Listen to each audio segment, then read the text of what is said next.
Punchinello, Volume 1, No. 23, the 3rd of September, 1870 ***** Conant's patent binders for Punchinello, to preserve the paper for binding, will be sent post-paid, on receipt of $1, by Punchinello Publishing Co., 83 Nassau Street, New York City. Recommended by physicians. The best salve in use for all disorders of the skin, for cuts, burns, wounds, and used in hospitals, sold by all druggists. Price 25 cents. John F. Henry, sole proprietor, No. 8 College Place, New York. Harrison Bradford & Co.'s Steel Pens. These pens are of a finer quality, more durable, and cheaper than any other pen in the market. Special attention is called to the following grades, as being better suited for business purposes than any pen manufactured. The 50522 and the anti-corrosive. We recommend for bank and office use. D. Appleton & Co., sole agents for United States. Punchinello Volume 1. Number 23. Saturday, the 3rd of September, 1870. Published by the Punchinello Publishing Company, 83 Nassau Street, New York. The Mystery of Mr. E. Drood, by Orpheus C. Kerr, continued in this number. See 15th page for extra premiums. $47,000 reward.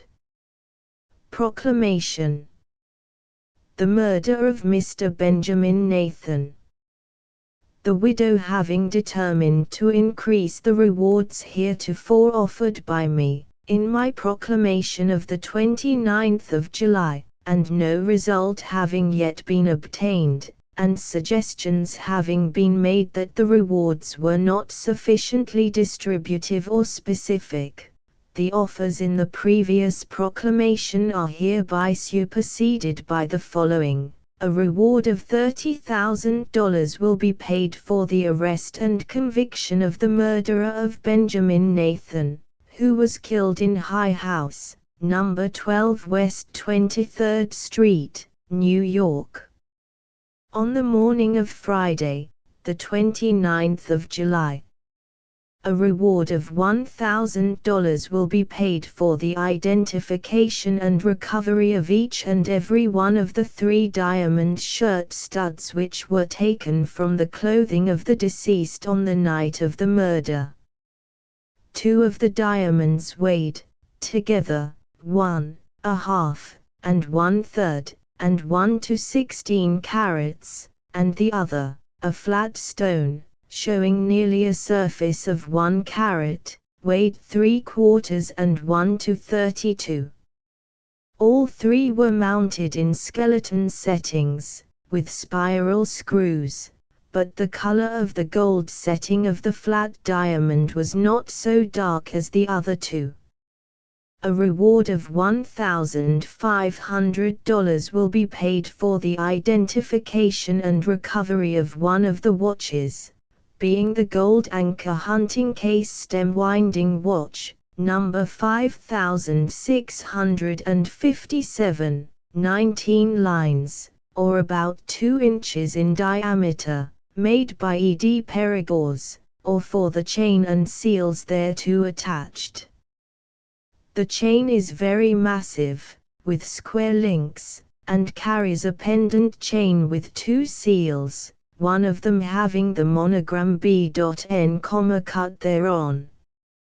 A reward of $300 will be given for information leading to the identification and recovery of an old-fashioned open-faced gold watch, with gold dial, showing rays diverging from the center, and with raised figures, believed to have been made by Tobias, and which was taken at the same time as the above articles.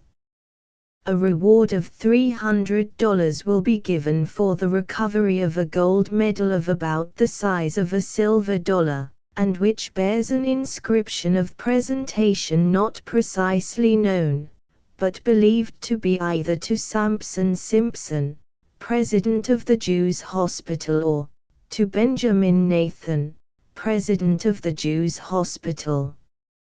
A reward of $100 will be given for full and complete detailed information descriptive of this medal, which may be useful in securing its recovery.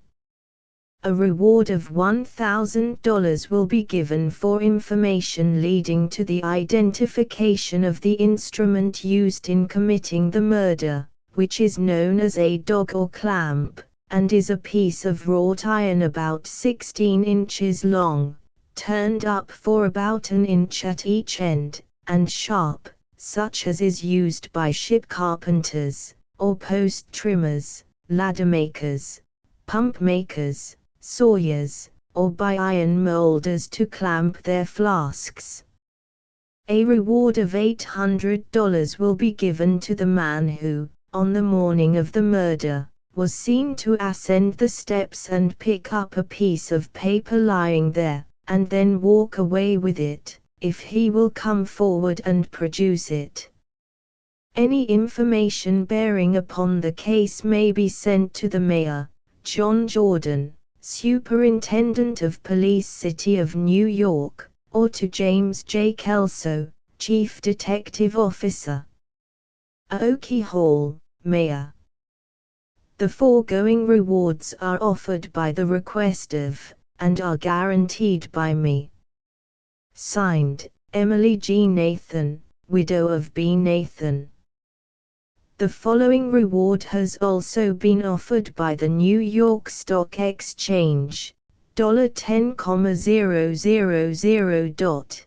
The New York Stock Exchange offers a reward of $10,000 for the arrest and conviction of the murderer or murderers of Benjamin Nathan, late a member of said exchange, who was killed on the night of the 28th of July, 1870, at his house in 23rd Street, New York City.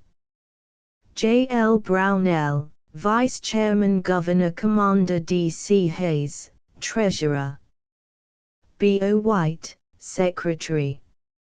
Mayor's Office, New York, the 5th of August, 1870. To news dealers.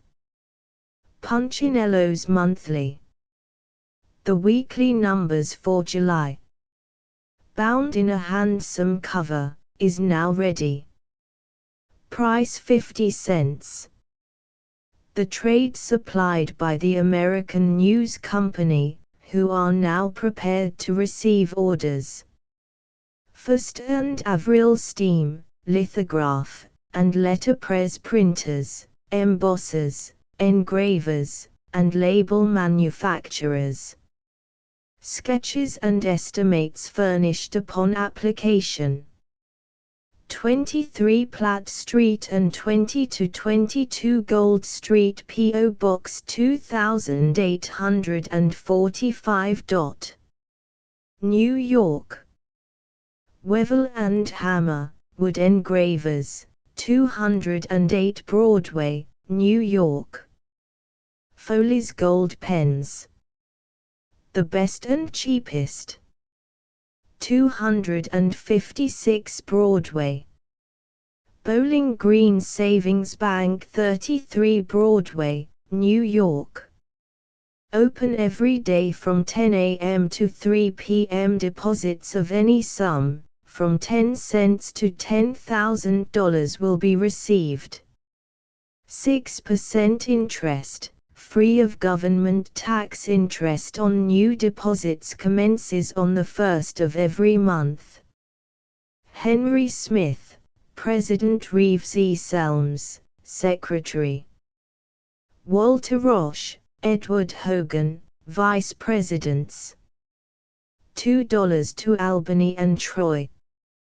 The Dayline steamboats C. Vibert and Daniel Drew, commencing the 31st of May, will leave Vestry St. Pier at 8:45, and 34th St. at 9 a.m., landing at Yonkers, Newark, and Tarrytown by ferryboat, Cozzens, West Point, Cornwall, Newburgh, Poughkeepsie, Rhinebeck, Bristol, Catskill, Hudson, and New Baltimore. A special train of broad-gauge cars in connection with the day boats will leave on arrival at Albany, commencing the 20th of June, for Sharon Springs. Fare $4.25 from New York and for Cherry Valley. The steamboat Seneca will transfer passengers from Albany to Troy. J.M. Sprague is the authorized agent of Punchinello for the New England states, to procure subscriptions, and to employ canvassers. News dealers. On railroads, steamboats, and at watering places, will find the monthly numbers of Punchinello for April, May, June, and July, an attractive and saleable work. Single copies price 50 CTS. For trade price address American News Company, or Punchinello Publishing & Co., 83 Nassau Street. Henry L. Stevens, Artist, No. 160 Fulton Street, New York. Geo. B. Boland, Draftsman and Designer, No. 160 Fulton Street, Room No. 11, New York. Entered, according to Act of Congress, in the year 1870, by the Punchinello Publishing Company, in the Clerk's Office of the District Court of the United States, for the Southern District of New York. The Mystery of Mr. E. Drood, an adaptation. By Orpheus C. Kerr. Chapter 16. Avuncular Devotio. Having literally fallen asleep from his chair to the rug, J. Bumstead, Esquire, was found to have reached such an extraordinary depth in slumber, that Mr. and Mrs. Smythe, his landlord and landlady, who were promptly called in by Mr. Dibble, had at first some fear that they should never be able to drag him out again. In pursuance, however, of a mode of treatment commended to their judgment, by frequent previous practice with the same patient, the good couple poured a pitcher of water over his fallen head, hauled him smartly up and down the room, first by a hand and then by a foot, singed his whiskers with a hot poker, held him head downward for a time, and tried various other approved allopathic remedies. Seeing that he still slept profoundly, though appearing, by occasional movements of his arms, to entertain certain passing dreams of single combats, the quick womanly wit of Mrs. Smythe finally hit upon the homeopathic expedient of softly shaking his familiar antique flask at his right ear. Scarcely had the soft, liquid sound therefrom resulting been addressed for a minute to the auricular orifice, when a singularly pleasing smile wreathed the countenance of the ritualistic organist. His eyelids flew up like the spring covers of two valuable hunting case watches, and he suddenly arose to a sitting position upon the rug and began feeling around for the bedclothes.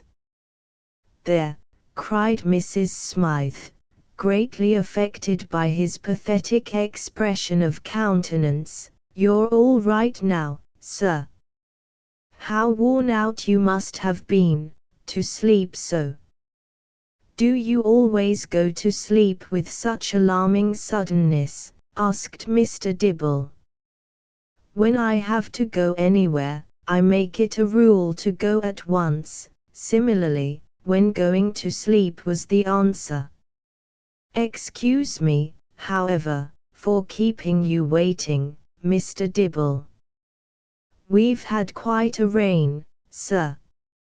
His hair, collar, and shoulders being very wet from the water which had been poured upon him during his slumber, Mr. Bumstead, in his present newly awake frame of mind, believed that a hard shower had taken place, and thereupon turned moody.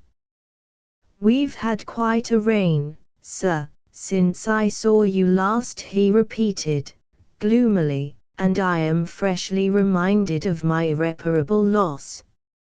Such an open, spring-like character, apostrophized the lawyer, staring reflectively into the grate.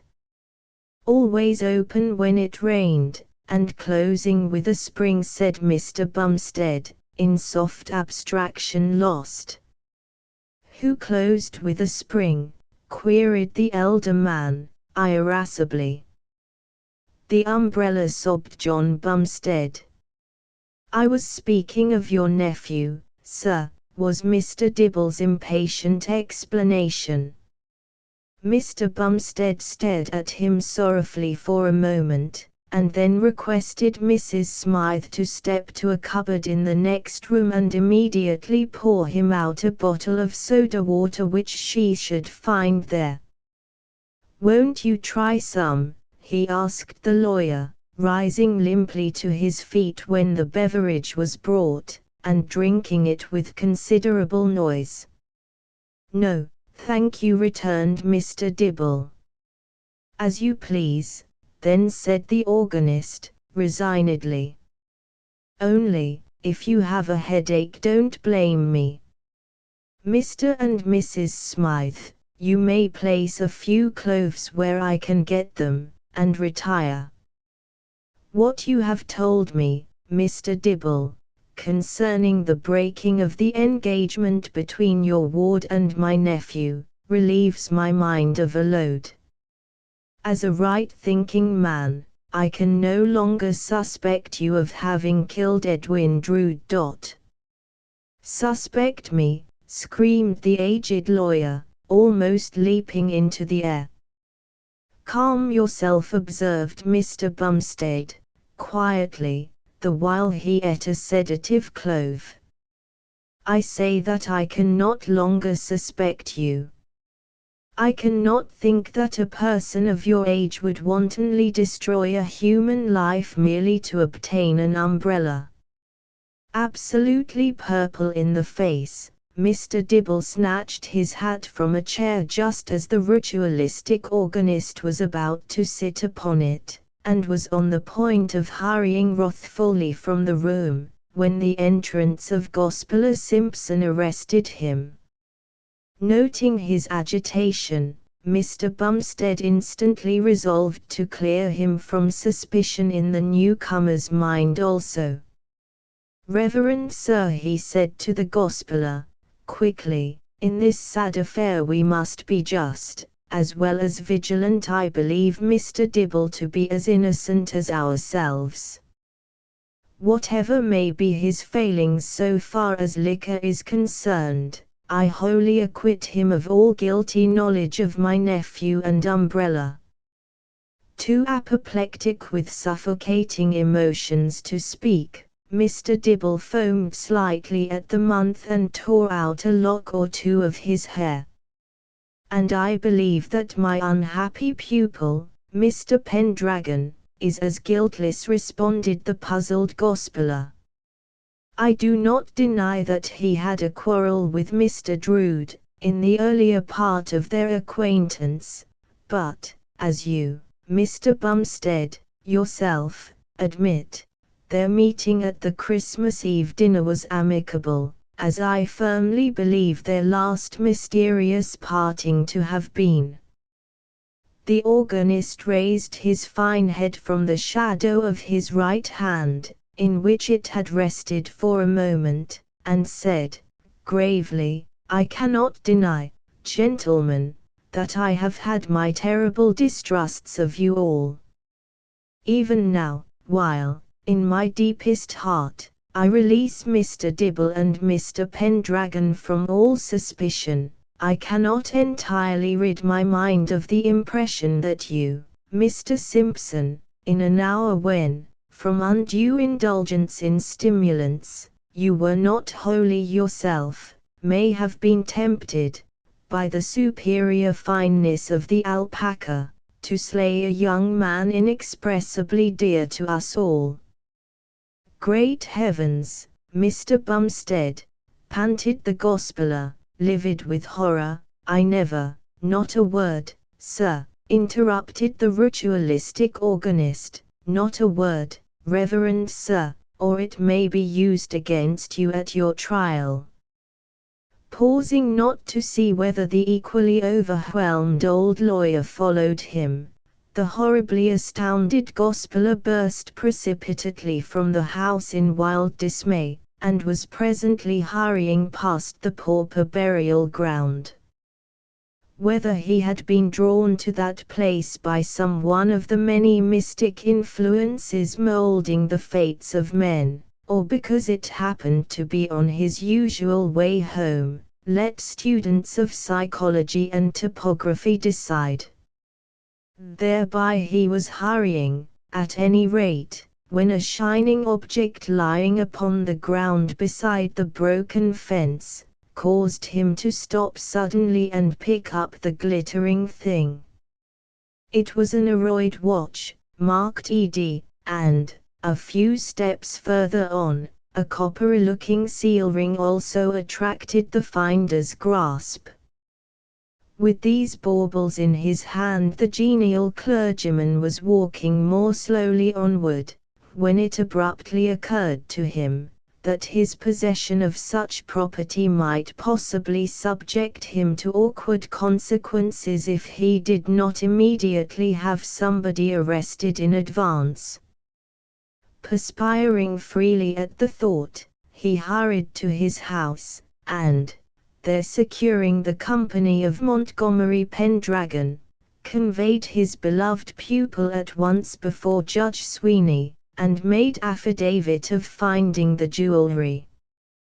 The jeweller, who had wound Edwin Drood's watch for him on the day of the dinner, promptly identified the timepiece by the innumerable scratches around the keyhole. Mr. Bumstead, though at first ecstatic with the idea that the seal ring was a ferrule from an umbrella, at length allowed himself to be persuaded into a gloomy recognition of it as a part of his nephew, and Montgomery was detained in custody for further revelations.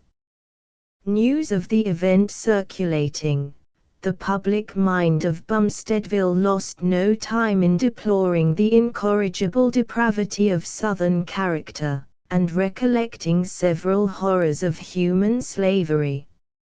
It was now clearly remembered that there had once been rumors of terrible cruelties by a Pendragon family to an aged colored man of great piety, who, because he incessantly sang hymns in the cotton field, was sent to a field farther from the Pendragon mansion, and ultimately died.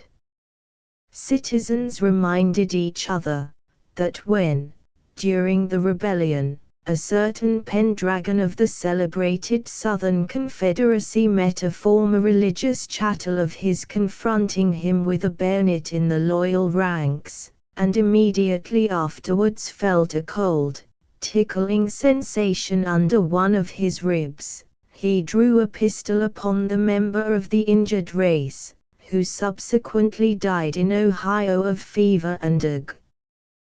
What wonder was it, then, that this young Pendragon with an Indian club and a swelled head should secretly slaughter the nephew and appropriate the umbrella of one of the most loyal and devoted ritualists that ever sent a substitute to battle? In the mighty metropolis, too, the great dailies, those ponderous engines of varied and inaccurate intelligence, published detailed and mistaken reports of the whole affair, and had subtle editorial theories as to the nature of the crime. The Sun, after giving a cut of an old-fashioned parlor grate as a diagram of Mr. Bumstead's house, and a portrait of Mr. John Russell Young as a correct photograph of the alleged murderer by Rockwood, said, "The retention of Mr. Fish as Secretary of State by the present venal administration, and the official countenance otherwise corruptly given to friends of Spanish tyranny who do not take the Sun, are plainly among the current encouragements to such crime as that in the full reporting of which today the Sun's advertisements are crowded down to a single page, as usual." Judge Connolly, after walking all the way from Yorkville, agrees with the Sun in believing that something more than an umbrella tempted this young Montmorency Padregon to waylay Edwin Wood. Tomorrow we shall give the public still further exclusive revelations, such as the immense circulation of the New York Sun enables us especially to obtain. On this, as upon every occasion of the publication of the Sun, we shall leave out columns upon columns of profitable advertising, in order that no reader of the Sun shall be stinted in his criminal news. The Sun, price 2 cents, has never yet been bought by advertisers, and never will be. The Tribune said, "What time the reader can spare from perusing our special dispatches concerning the progress of Smalleyism in Europe, shall, undoubtedly, be given to our female reporter's account of the alleged tragedy at Bumperville." There are reasons of manifest propriety to restrain us, as superior journalists, from the sensationalizing indulged by editors choosing to expend more care and money upon local news than upon European rumors, but we may not injudiciously hazard the assumption that, were the police under any other than democratic domination, such a murder as that alleged to have been committed by Manton Pen Johnson on Baldwin Good had not been possible. Pen Johnson, it shall be noticed, is a Southerner, while young Good was strongly Northern in sentiment, and it requires no straining of a point to trace in these known facts a sectional antagonism to which even a long war has not yielded full sanguinary satiation. The World said, "Acerima proximera media," and, under the present infamous radical abuse of empire, the hatred between brothers, first fostered by the eleutheromaniacs of abolitionism, is bearing its bitter fruit of private assassination at last.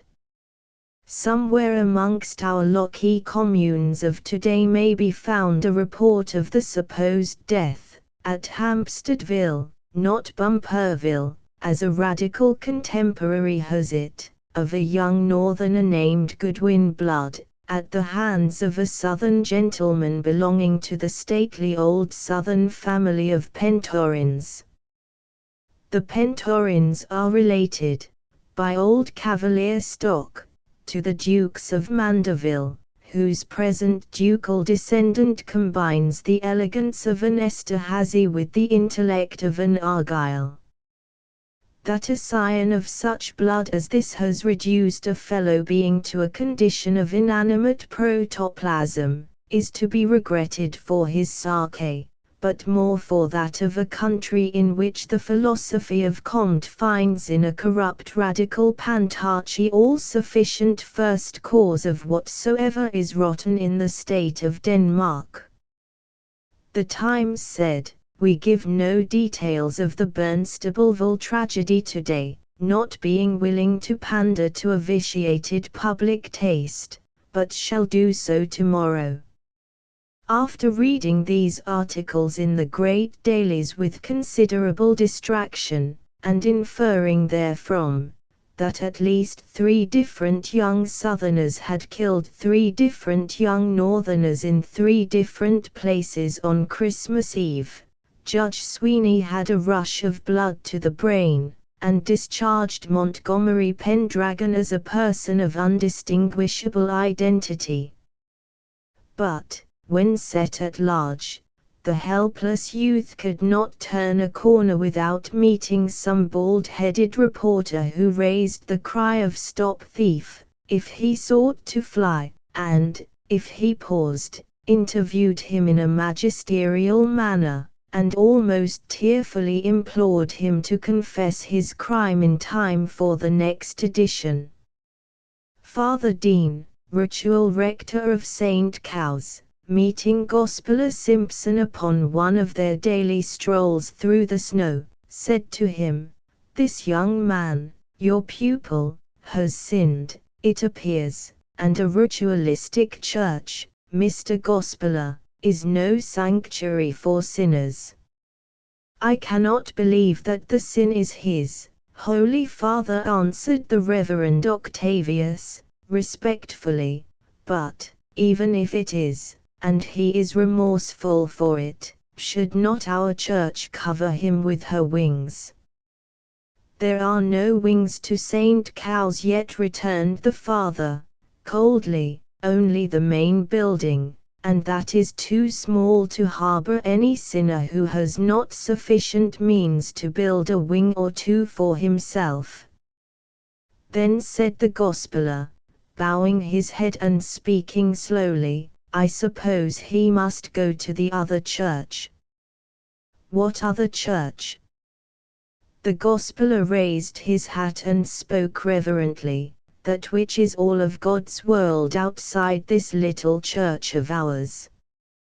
That in which the altar is any humble spot pressed by the knees of the unfortunate.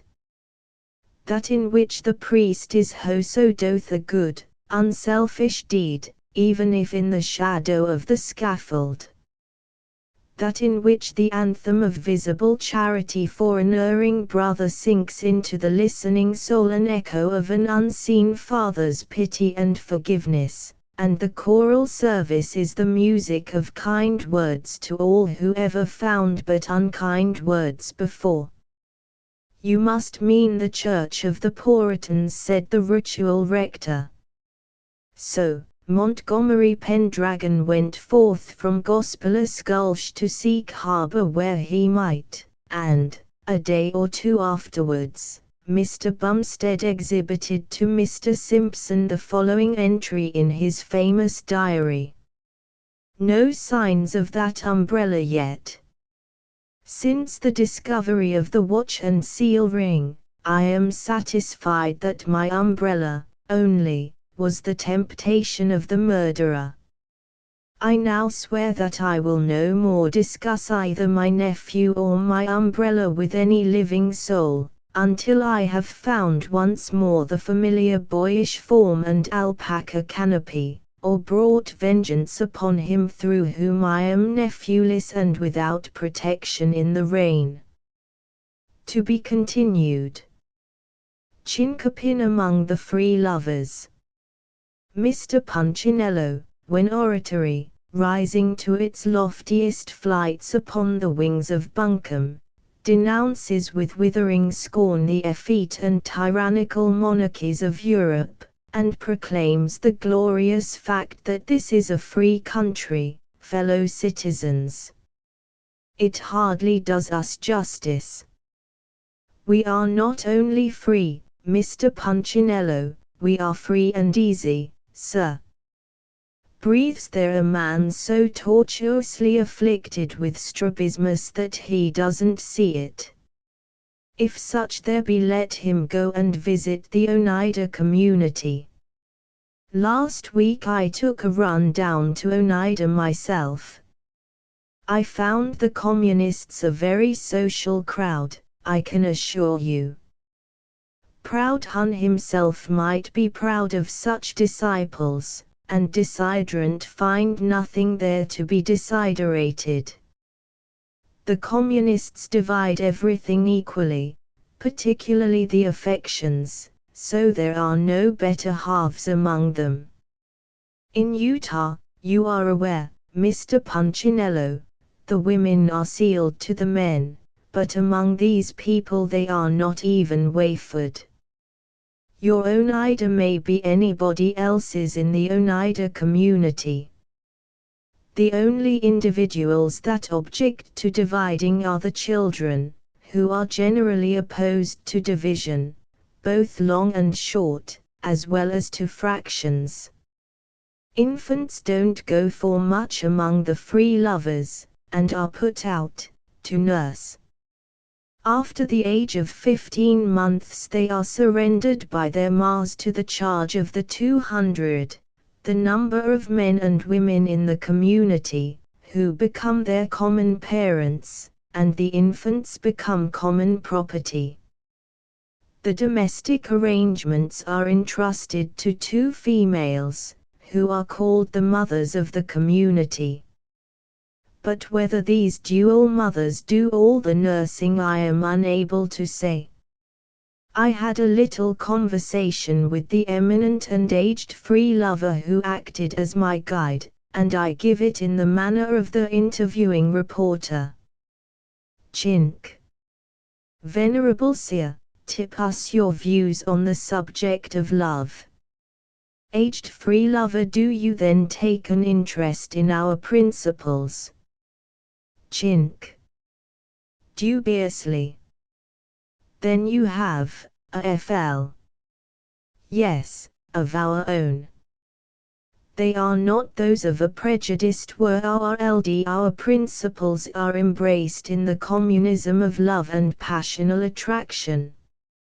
Chink. Confidently. Ah, yes, of course, you are free lovers. AFL. Sir are. Chink. Much abashed. Excuse me. I am young, inexperienced, and but slightly acquainted with the dictionary. APL. So I see. No, young man, that we scorn and repudiate the name of free lovers as applied to us by the newspapers. It is true we believe that love should be untrammeled by the hateful bonds of marriage. With us a lady may have an affinity for any number of gentlemen, and vice versa.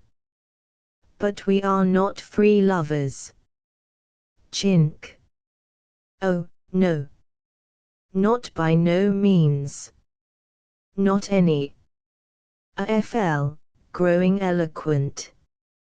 We have only advanced from the simple to the more complex form of matrimony. Why should not the faithfulness which constitutes the wretchedly exclusive dual marriage of the world exist as well between 200 as between 2? Why? Chink. Why, oh why? But there may be reasons, AFL young man, reared in the hateful prejudices of an unprogressive world, there are none. Chink. This system, as you, ancient person, observe, is much complexed. Do I, then, understand you that a woman may have 50 affinities and yet be faithful to each? AFL. Yes, my son, any number. This plurality of affinities you of course cannot appreciate. A prejudiced world cannot understand the bond of union which connects all the brothers and sisters in a spiritual marriage. The results of the complex system are, chink. Interrupting.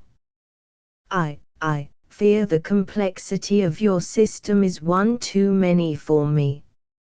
I feel that my brow cannot stand the pressure. I must away.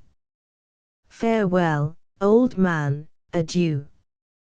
Such, Mr. Punchinello, is briefly the free and easy doctrine of natural affinity and passional attraction. I have no doubt there are some illiberal persons who would give it a much harsher name. For myself, I believe in the biggest kind of liberty, but not for the biggest kind of libertines. Reverentially yours, Chinkapin. Laconic, but expressive. Scene, neighborhood of the 5 Points. First ruffian. Where to now, Snooty? Second ditto. Picnic. First ditto. What'er got in your lunch wallet? Second ditto. Slungshot. Rejuvenated France. Punchinello has perused a draft of the next constitution of the French people, or of France, if that is better.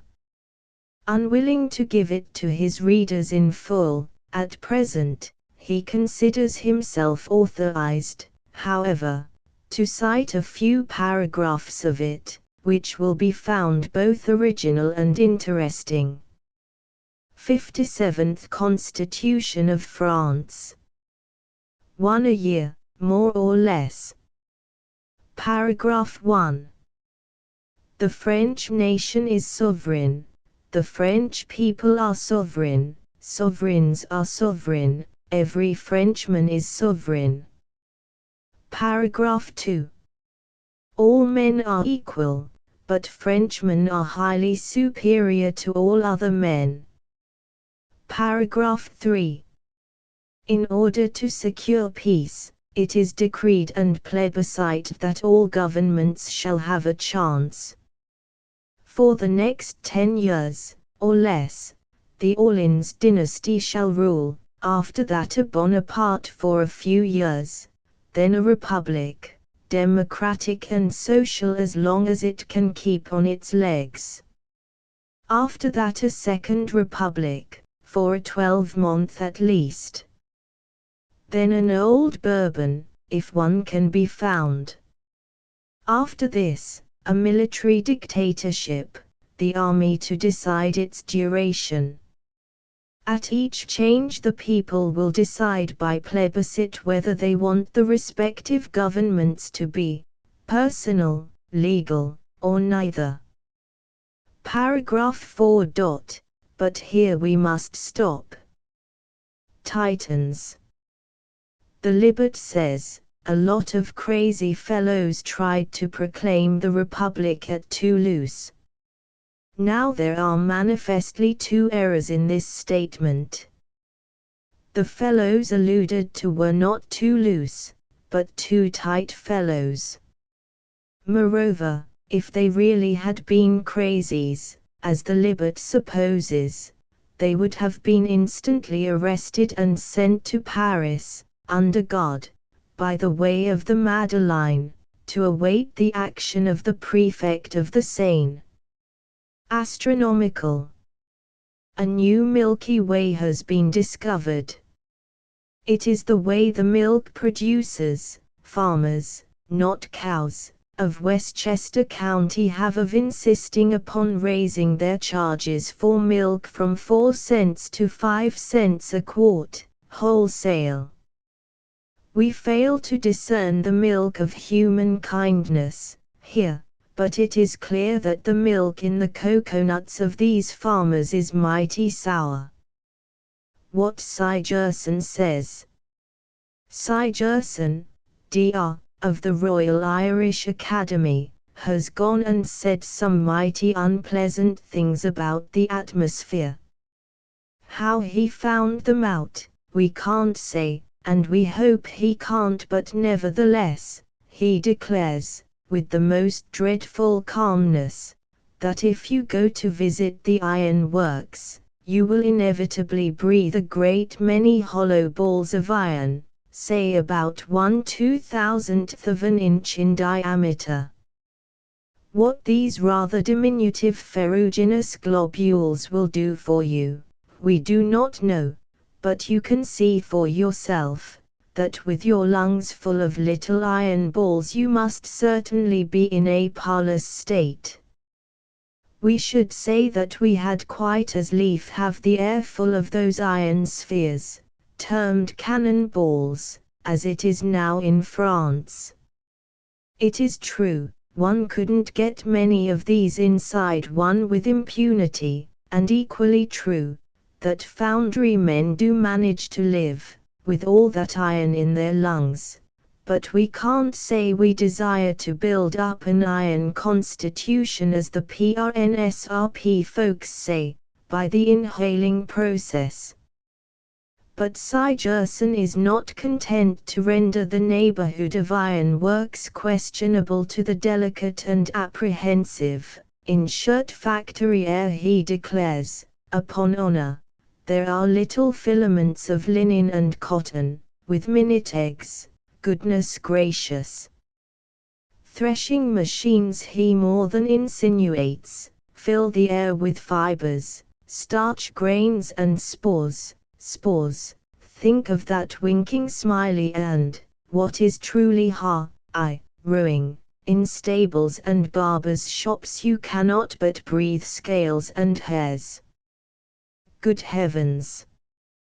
What he says of printers and smokers is simply horrible. In short, this dreadful Sigerson has gone and made life a wretched and lingering, to quote the sensitive Mrs. Gamp, produce through this martial whale. The watering places. Punchinello's vacation. When we visit ordinary places of summer resort, we require no particular outfit, it being remembered that the we alluded to comprehends only males, excepting a suitable supply of summer clothes. But when we go to the Adirondacks, certainly a most extraordinary place of summer resort, we require an outfit which is as remarkable as the region itself. Thoroughly understanding this necessity, Mr. Punchinello made himself entirely ready for a life in the woods before he set out for the Adirondack Mountains. Witness the completeness of his preparations. The railroad to the heart of this delightful resort is not yet finished, and when Mr. P had completed his long journey, in which the excellence and abominability, so to speak, of every American form of conveyance was exhibited, he was glad enough to see before him those charming wilds which are gradually being tamed down by the well-to-do citizens of New York and Boston. He found that it was necessary, in order to enter the district, to pass through a gate in a high pale fence, and, to his surprise, he was informed that he must buy a ticket before being allowed to proceed. On inquiry, he discovered that the Reverend Mr. Murray, of Boston, claiming the whole Adirondack region by right of discovery, had fenced it entirely in, and demanded entrance money of all visitors. This was bad, to be sure, but there was no help for it, and Mr. P bought his ticket and passed in. The Adirondack scenery is peculiar. In the first place, there are no pavements or gravel walks. This is a grievous evil, and should be remedied by Mr. Murray as soon as possible. The majority of the paths are laid out in the following manner. The scenery, however, would be very fine if the bugs were transparent. The multitudes of insectivorous carnivora, which arose to greet Mr. P, effectually prevented him from seeing anything more than a yard distant. But if this had been all, Mr. P would not have uttered a word of complaint. It was not all, by any means. These hungry creatures, these black flies, midges, mosquitoes, yellow bloodsuckers, poison bills, corkscrew stingers, hook-tailed hornets, and all the rest of them settled down upon him until they covered him like a suit of clothes. A warmer welcome was never extended to a traveler in a strange land. In case his readers should not be familiar with the animal, the accompanying drawing will give an admirable idea of the celebrated black fly of the Adirondacks, which, with the grizzly bear and the rattlesnake, occupies the front rank among American ferocious animals. After traveling on foot for a day and a night, drenched by rain, scorched by the sun, crippled by rocks and roots, frightened by rattlesnakes and panthers, blistered and swollen by poisonous insects, nearly starved, tired to death, and presenting the most pitiable appearance in the world, Mr. P reached the encampment of Mr. Murray, proprietor and exhibitor of the Adirondacks. Knowing that there was quite a large company in the camp, Mr. P was almost ashamed to show himself in such a doleful plight, but he soon found that there was no need for any scruples on that account, as they were all as wretched-looking as himself. Mr. Murray welcomed him cordially, and after building a smudge around him to keep off the flies, he gave Mr. P some Boston brown bread and a glass of pure water from a rill.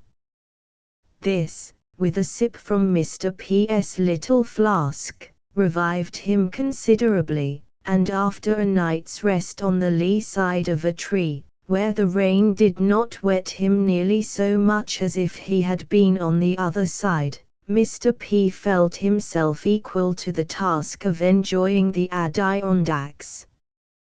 That morning, Mr. Murray conducted a melancholy party of disconsolate pleasure-seekers to a neighboring stream, where he instructed them to fish for trout. He told them they must revel in the delights of the scene, and should tremble with the wild rapture of drawing from the rushing waters the bounding trout. Mr. P tried very hard to do this.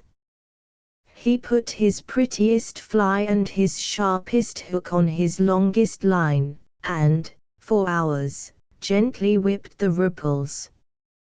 At last a speckled representative of the American national game fish took compassion on the patient fisherman and entered into a contest of skill with him. A friendly match, and no bets on either side. The game lasted some time. The fish made some splendid fly catches, and Mr. P, slipping on a wet stone at the edge of the brook, got in once on his base. On this occasion, the line and a blackberry bush arranged a decided foul between them. At last, just at the most interesting point of the game, the sudden sting of a steel bee caused Mr. P to give a quick ball, when the fish took a home run and came back no more. Time of game, 3h, 50m. Mr. P 0001000000-1. Trout 69879999975.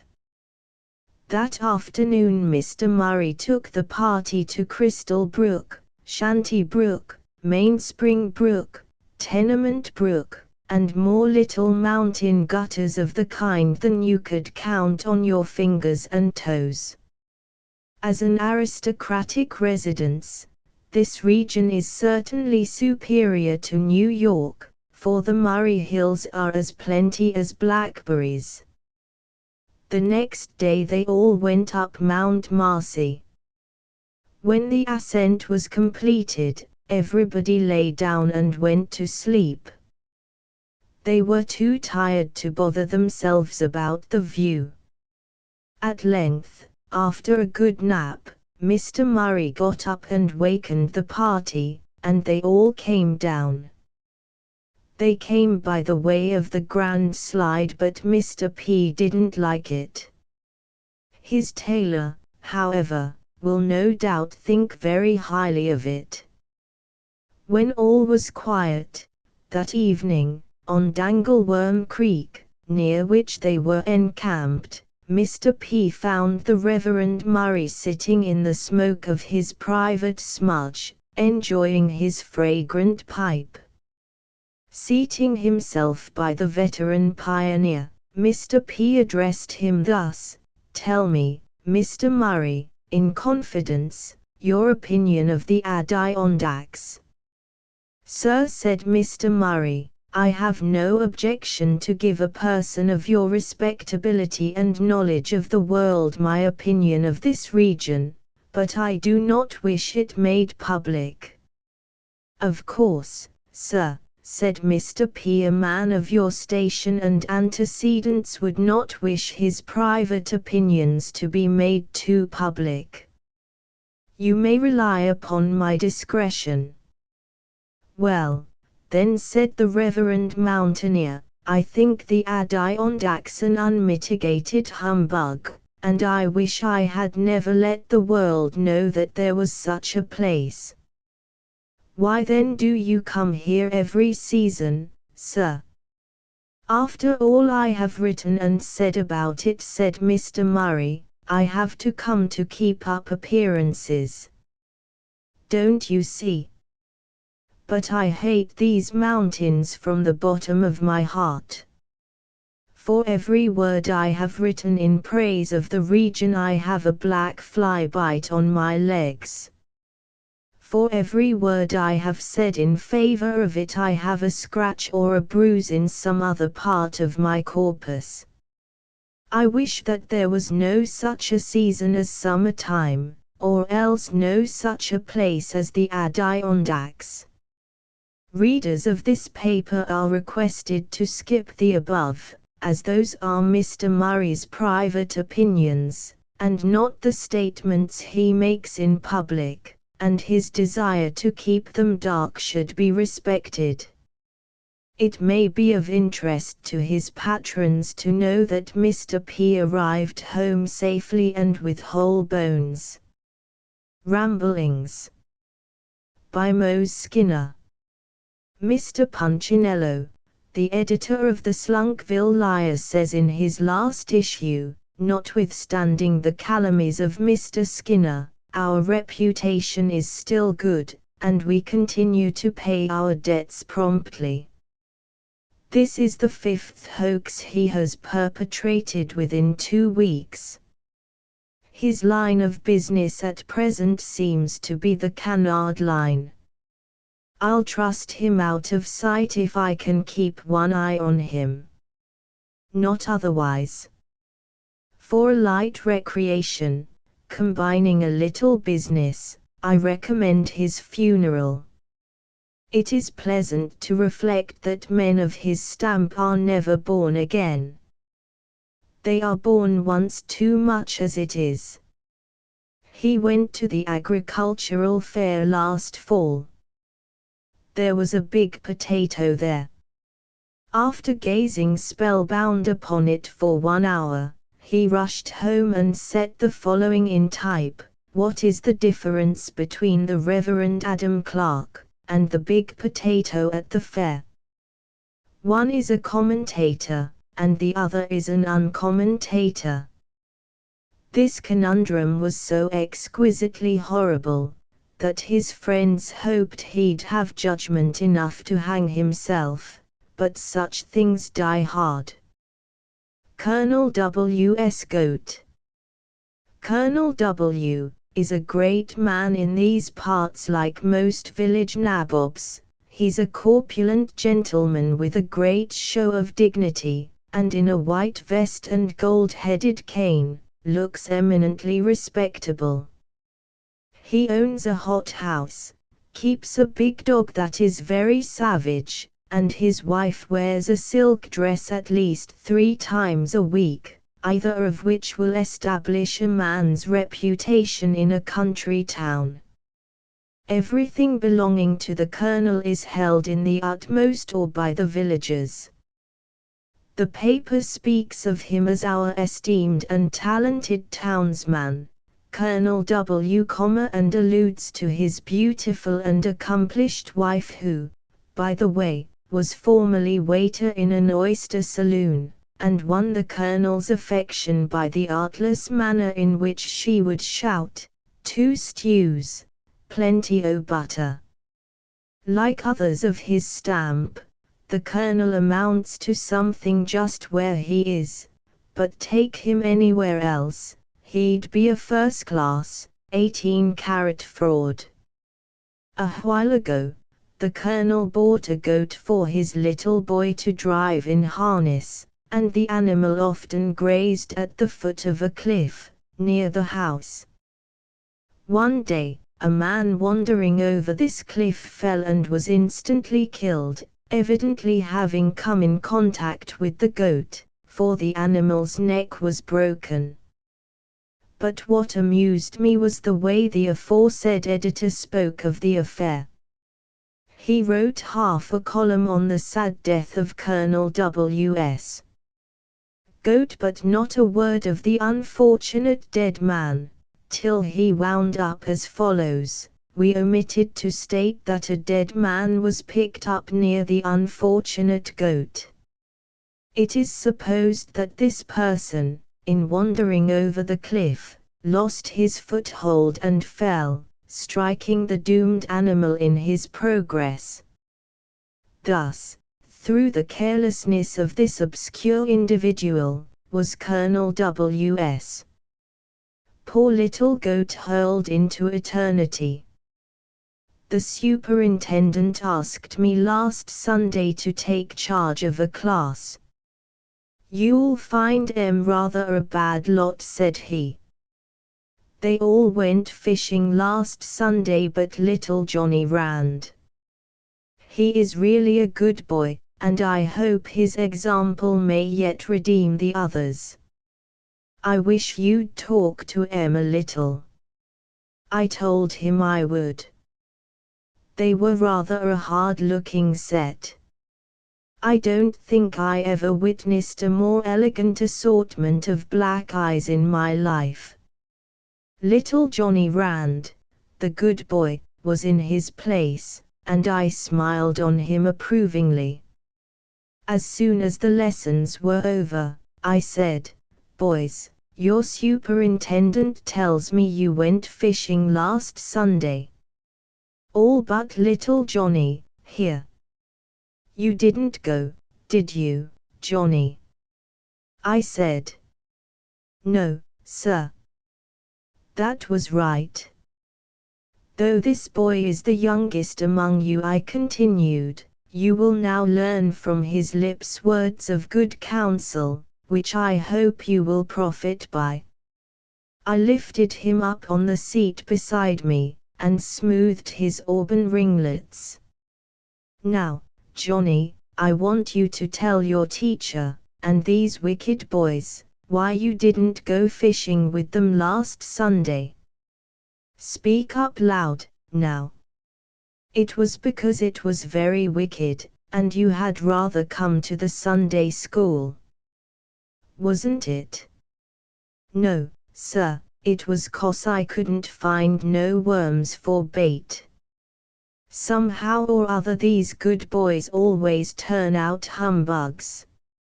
It is hardly good taste to introduce anything of a pathetic nature in an article intended to be humorous, but the following displays such infinite depth of tenderness, fortified by strength of mind, that I cannot forbear. Although it occurred when I was quite young, it is firmly impressed on my memory. The autumn winds sighed drearily through the leafless trees, as the solemn procession passed slowly into the quiet churchyard, and paused before the open grave, where all that was mortal of Lucy C. was to be laid away forever, and when the white-haired old pastor, with trembling voice, recounted her last moments, sobs broke out afresh, for she was beloved by all. The bereaved husband stood a little apart, and, though no tear escaped him, yet we all instinctively felt that his heart was wrung with agony, and his burden greater than he could bear. With folded arms, and eyes bent upon the coffin, he seemed buried in a deep and painful reverie. None dared intrude upon a grief so sacred. At last, turning to his brother, and pointing to the coffin, he said, "John, don't you call that rather a neat-looking box for $4? Financial. Our French editor thinks that the imperial revenues ought to be doubled at once, on the ground of the too evident incompetence of the emperor." An excursion. Fanny. "Isn't it too bad, Frank? We shall get back to town long before dark." Fact is, Fanny has a thick shawl, and it would be so nice to share it with Frank. Our portfolio.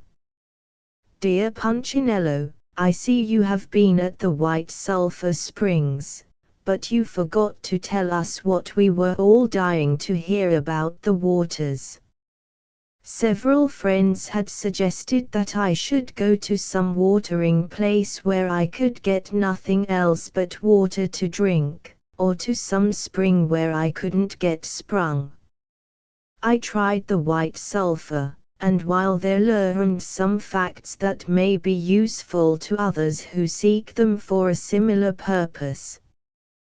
These springs differ from the European springs in that they were not discovered by the Romans. The Latin conquerors never roamed so far, and it was perhaps a good thing for them that they didn't. Sulphur water could not have agreed with Romans any more than it agrees with Yankees who take whiskey with it. I was asked if I would like to analyze the water, as everything here is done by analysis under the eye of the resident physician. My analysis was done entirely under the nose. I raised a glass of the enchanted fluid to my lips, but my nose said very positively, "Don't do it," and I didn't. I told my conductor I had analyzed it, and he seemed not a little astonished at the rapidity and simplicity of the method. He asked me if I would be kind enough to write out a statement of the result after the manner of Dr. Hayes, Professor Rogers, and others who have examined these waters and testified that they would cure everything but hydrophobia.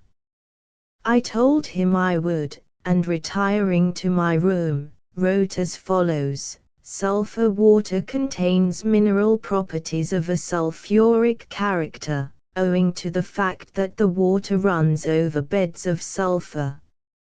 Nobody has ever seen these beds, but they are supposed to constitute the cooler portions of those dominions corresponding to the Christian location of purgatory.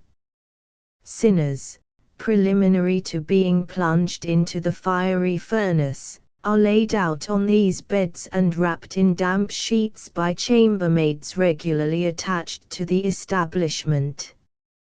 This is meant to increase the torture of their subsequent sufferings, and there can be no doubt that it succeeds.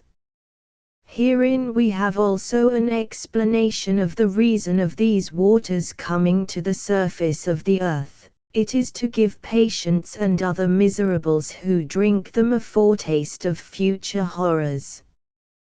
Passing from this branch of the subject to the analysis proper, I find that 50,000 grains of sulphur water divided into 100 parts contains bilge water, 95.75 sulfate of bilgearious, 1.855 chloride of bilgeria, 285 carbonate de Bilgic, 750 silica bilgica, 1.955 hydrosulp bil, 20,000 grains of the water would contain less of the above element than 50,000 grains, which ought to be mentioned as another one of the remarkable peculiarities of this most remarkable fluid.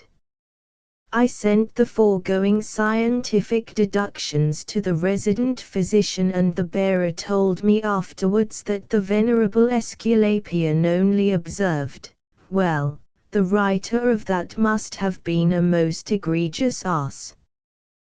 There is no such thing as sulphate of bilgerius or silica bilgica or anything like them." And then the old fellow chuckled to himself over my supposed ignorance.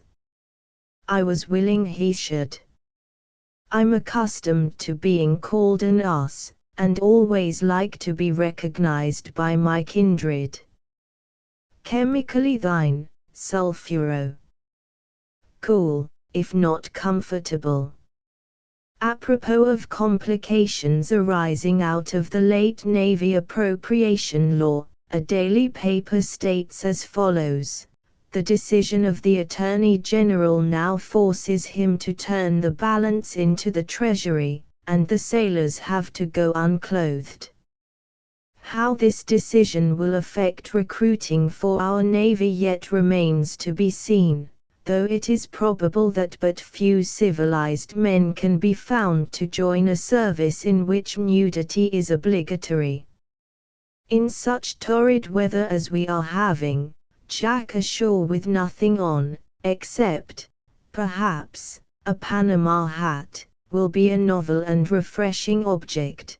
But how about the police? Law versus lawlessness. The virtuous allies of the New York Sun engaged in their congenial occupation of throwing dirt. Hiram Green on baseball. A match game between centenarians. Rheumatics versus Bluestockings. The veterans of the War of 1812 of this place organized a baseball club. It was called the Rheumatics Baseball Club. A challenge was sent to the Bluestocking Baseball Club, an old man's club in an adjoining town. They met last week to play a match game. It required rather more machinery than is usually allowed in this great national game of chance. For instance, the pitchers hadn't very good eyesight, and were just as liable to pitch a ball to second base as to home base. To make a sure thing of it, a big long tin tube was made, on the principle of the pneumatic tunnel under Broadway, New York. A large thing, like a molasses funnel, was made, onto the end facing the pitcher. The old man seized the ball and pitched it into the broad opening. The raceway was slanting downwards, towards the home base. The batter stood at his post, with an ear trumpet at his ear, and a washboard in his two hands holding onto the handles. When he heard the ball come rolling down the tin, he would muff it with his washboard. Then the excitement would begin. The striker would start off and go feeling about the field for the base, while the outs got down onto their bands and knees and went hunting for the ball. Sometimes a fielder whose sense of feeling wasn't very acute, got hold of a cobblestone, then he would waddle, and grope his way about, to find the base. But I tell you it was soothing fun for the old men. After looking 20 minutes for a ball, then finding the base before the batter did, who just as like as not had strayed out into another lot, it made the old fellas laugh. Sometimes two players would run into each other and go tumbling over together. Then the umpire would go and get them onto their pins again, and give them a fresh start. On each side of this interesting match game, was two old men who went on crutches. It was agreed, as these men couldn't run the bases, that a man be blindfolded and wheel these aged cripples about the bases in a wheelbarrow. The minute these old chaps would strike they dropped their crutches, and the umpire would dump them into the vehicle, and away went Mr. Striker. A player was being wheeled this way once, and the outs was down onto their marrow bones trying to find the ball, when a splash was heard.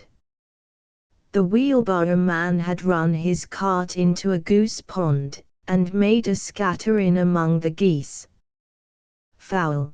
cried the umpire. The wheelbarrow man drew his load ashore. "Out!" hollers the umpire. And another victim went to the washboard. Bets were offered 2-1, that the rheumatics would pass more balls, on their hands and knees, than the blue stockings. These bets were freely taken, by obliging stakeholders. A friend of the blue stockings jumped upon a pile of stuns and said, 15-10 the rheumatics have got more blinds than the blue stockings. No takers. I guess he would have won his bet, for just at this juncture a rheumatics was at the bat. The umpire moved his head. The old man thought it was the ball, and he muffed the umpire's head with his washboard. The umpire turned suddenly and wanted to know, who was firing spitballs at his back hair. 1 innings the ball was rolled through, it struck the batter in the right eye. "Out on right eye," cried the umpire, and the batter was minus an eye. Next man to the bat. His eyes were gummy. He couldn't see the ball. He heard the ball rolling. He raised his washboard. His strength gave way. Down came the bat, and the handle of the washboard entered his eye. "Out! On the left eye," screams the umpire. Old man number 3 went to the washboard. The ball came tearing along. It was a little too swift for the old man. Rather too much English into it. It kissed and made a scratch strike in the cushion between the old man's eyes. This gave him the cue. Trying to make a draw with the washboard, so as to euchre the ball, and checkmate the other club, he was distanced and his spectacles went flying, smashing the glass and shutting off his eyesight. "Out!" again bellows the umpire. This was the first blind innings for the rheumatics. The blue stockings, being told how this innings stood, by addressing them through their ear trumpets, made a faint effort to holler "Woo-ray!" And, I am grieved to say it, one bystander, who didn't understand the great national game, wanted to know, what in thunder the old dry bones was crying about. It was a cruel remark, although the old men, not being used to hollering much, and not having any teeth, did make rather queer work trying to holler. I'm sorry to say, the game wasn't finished. Refreshments were served at the end of this innings, consisting of slippery elm tea and water gruel. The old men eat hearty.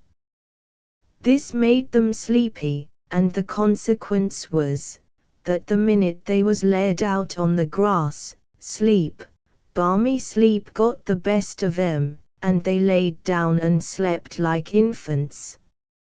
Both nines were then loaded on 2 stone bots and drawn off of the field. The friends of both sides drew their stake money, and the umpire, drawing a long breath, declared the match a draw game. Basely yours, Hiram Green, Esquire, late Gusties of the Peace. Bad eggs. The following suggestive item appears in an evening paper. Illinois boasts of chickens hatched by the sun. Well, New York can beat Illinois at that game. The chickens hatched by the sun, here, are far too numerous for counting, and they are curses of the kind that will assuredly come home to roost. Disagreeable, but true. The restoration of the Bourbon dynasty is reckoned possible in France. In this country the Bourbon dynasty has never been played out. It is a malignant disease, sometimes known as delirium tremens. Musical. Mademoiselle Silly, the daily papers inform us, has been engaged for the Grand Opera House in Opera Bouffe, and will make her debut about the middle of September. The lady should not be confounded with any of our New York girls of the period who bear, or ought to bear, her name. Caution to readers.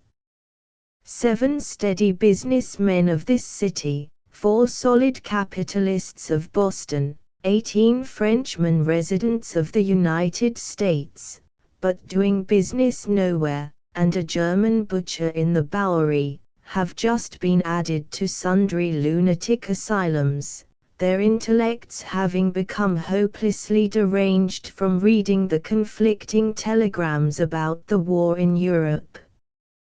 A parallel. In one of the reports of the coroner's investigation of the 23rd Street murder, it was mentioned that several ladies and some young children occupied chairs within the railing. When Real was hanged, it was noticeable that a great number of women appeared in the morbid crowd that surrounded the tombs, many of them with small children in their arms. 5th Avenue and 5 Points. 6 of one and half a dozen of the other.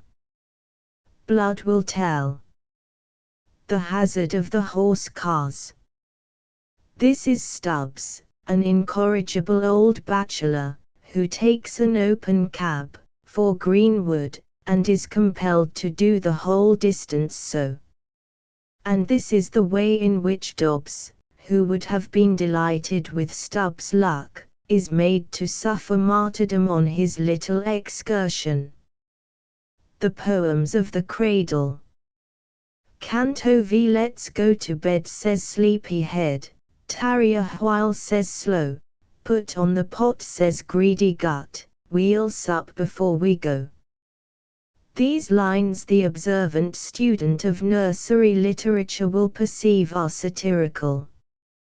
Was there ever a poet who was not satirical?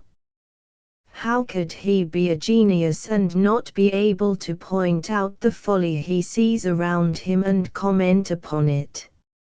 In this case, the poor poet, who lived in a roseate cloudland of his own, not desiring such mundane things as sleep and food, was undoubtedly troubled and plagued to death by having brothers and sisters who were of the earth, earthy, and who never neglected an opportunity to laugh at his poems, to squirt water on him when in the heavenly mood, his eyes in frenzy rolling, to put spiders down his back, to stick pins in his elbows when writing, or upset his inkstand.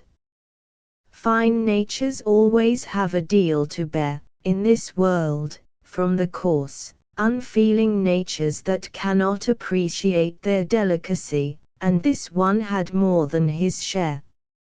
Many a time has he been goaded to frenzy by the cruel sneers and jokes of those who should have been proud of his talents, and rushed with wild-eyed eagerness down to the gentle frog pond, intending there to bury his sorrows beneath its glassy surface. He saw in imagination the grief-stricken faces of those cruel ones as they gazed upon his cold corpse, with his damp locks clinging to his noble brow, the green slimy weeds clasped in his pale hands, and the mud oozing from his pockets and the legs of his pants, and he gloried in the remorse and anguish they would feel when they knew that the poet of the family was gone forever. All this he pictured as he stood on the bank, and, while thinking, the desire to plunge in grew smaller by degrees and beautifully less, till at last it vanished entirely, and he concluded he had better go home, finish his book first and drown himself afterwards, if necessary. It would make much more stir in the world, and his name and works might live forever. A happy thought strikes him as he slowly meanders homeward. He would have revenge. He would punish these wretches by handing down to posterity their peculiarities. He would put it in verse and have it printed in his book, and then they'd see that even the gentle worm could turn and sting. Ah! Blessed thought! He flies to his garret bedroom, seizes his goose quill and paper, and sits down. What shall he write about?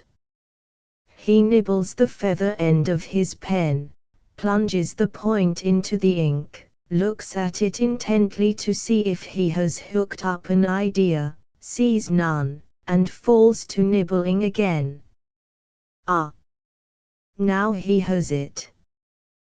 There is Tom, the dunderhead, who is always sleepy, and he will put that down about him. Squaring his shoulders, he writes, "Let's go to bed," says Sleepyhead. Gleefully he rubs his hands. Won't that cut Tom? Ah! Ha! I guess Tom won't say much more about staring at the moon. Now for Dick, the old stupid. What shall he say about him? The end of the pen diminishes slowly but surely, and then he writes, "Tarry a while," says Slow. That will answer for Dick. Now let him give Harry something scorching, withering, and cutting, so that he'll never open his mouth again unless it is to put something in it. Oh, that is it, he is always hungry, rub him on that. He thinks intently. Determination shows in every line of his face. The pen is almost gone, only an inch remains, and then the poet masters his subject. He has got the last 2 lines. "Put on the pot," says Greedy Gut, "we'll sup before we go." He throws down the stump of the pen and bounces up. His object in life is accomplished, he is master of the situation, now, and holds the trump card. See the quiet smile and knowing look as he folds the paper up, and thrusts it into his pocket.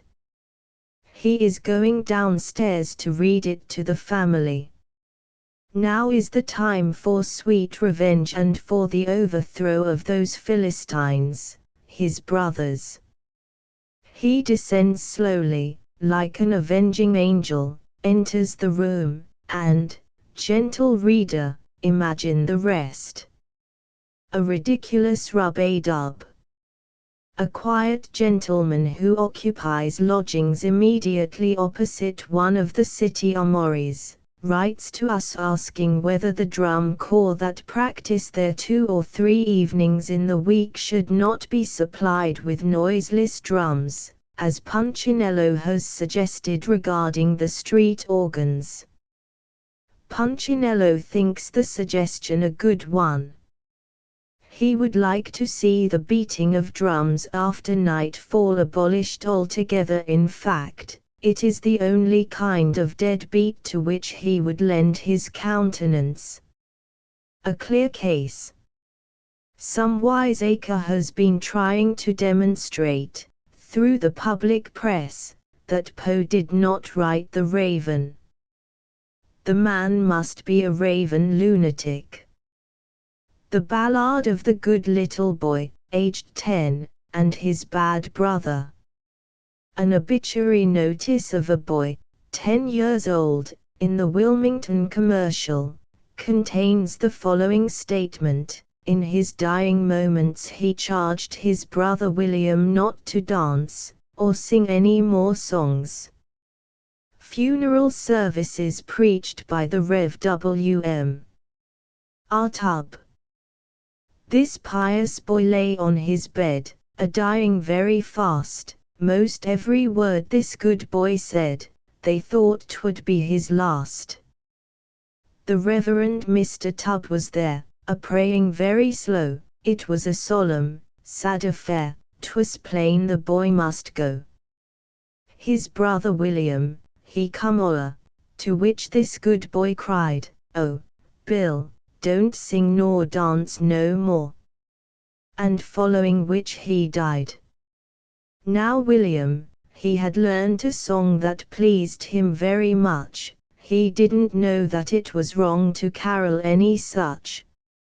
He said he couldn't leave it go, not if he was to die, and that same song, as all should know, was called by him, "Shoo Fly." He was informed by Mr. Tubbs that he would fall down dead, or else get killed by stones or clubs, with that thing in his head. But, such is life. Poor William went and sung his "Shoo Fly" o'er, not knowing that he would be sent where shoe flies are no more. He was a-singing, one wet day, and likewise dancing too, when lightning took his soul away. Let this warn me and you. Hints for the census. Dear Punchinello, I have always been in favor of the census. The system is questionable, perhaps, though that depends on how you like it. I have found that it answers very well where the parties are highly intelligent like myself. For example, I drew up the following proclamation to read to the U.S. official in my district. Q. What is your name? A. Sarsfield Young. What is yours? Q. What is your age? A. Being asked how old he was, replied, "If I live as long again, and half as long again, and 2 years and a half, how old shall I be?" Q. Where is your residence?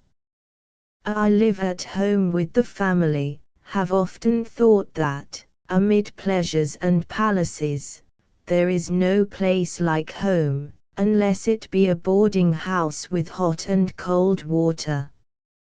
Q. What is your occupation? A taxpayer. This takes my whole time. Q. Where were you born? A. Having made no minute of it at the time, it has passed out of my memory. Q. What kind of a house do you live in? A mortgaged house, painted flesh color, a front exposure, brick windows and a brass lightning rod. A good deal of backyard, and back rent, to it. Q. At what age did your grandfather die? A. If he died last night, I saw him yesterday at a horse race. He was turning 98, perhaps he got tipped over in the turn. Q. Do you hold any official position? If so, what? A inspector of fish, every Friday. Q. Are you insured? I am agent for half a dozen companies. So are all my neighbors. My life is insured against fire for several thousands. Q. Are you troubled with chilblains? Quietly. I soak my feet in oil of vitriol. Q. Were you in the war? I have the scar on my arm which I got in the service. I was vaccinated severely, while clerk to a substitute broker at Troy, NYQ. Are you a graduate of any college? Yes, of one. I forget which one. I only remember that I was one of the most remarkable men they ever turned out. Q. Have you suffered from the potato rot? Oh, not myself. My uncle had it bad. He found that whiskey and warm water was a very good thing. I've made an independent discovery of the same fact, also. Q. Are you in favor of free trade or protection? I can only say that, if elected, gentlemen, I shall endeavor to do my whole duty. I am. Q. What do you think of deep plowing? In a scanty population, I should say it has a bad effect. I can recommend it, however, in a sandy soil, where school privileges are first class. Q. Does anything else occur to you which it is important for the government to know? Yes, a hay fever occurs to me regularly once a year. I have no policy to enforce against the will of the people. Still, I would call the attention of the medicine-loving public to my friend Dr. Ezra Cutler's Noonday Bitters. For ringing in the ears, loss of memory, bankruptcy, teething, and general debility, they are without a rival. No family should live more than 5 minutes' walk from a bottle.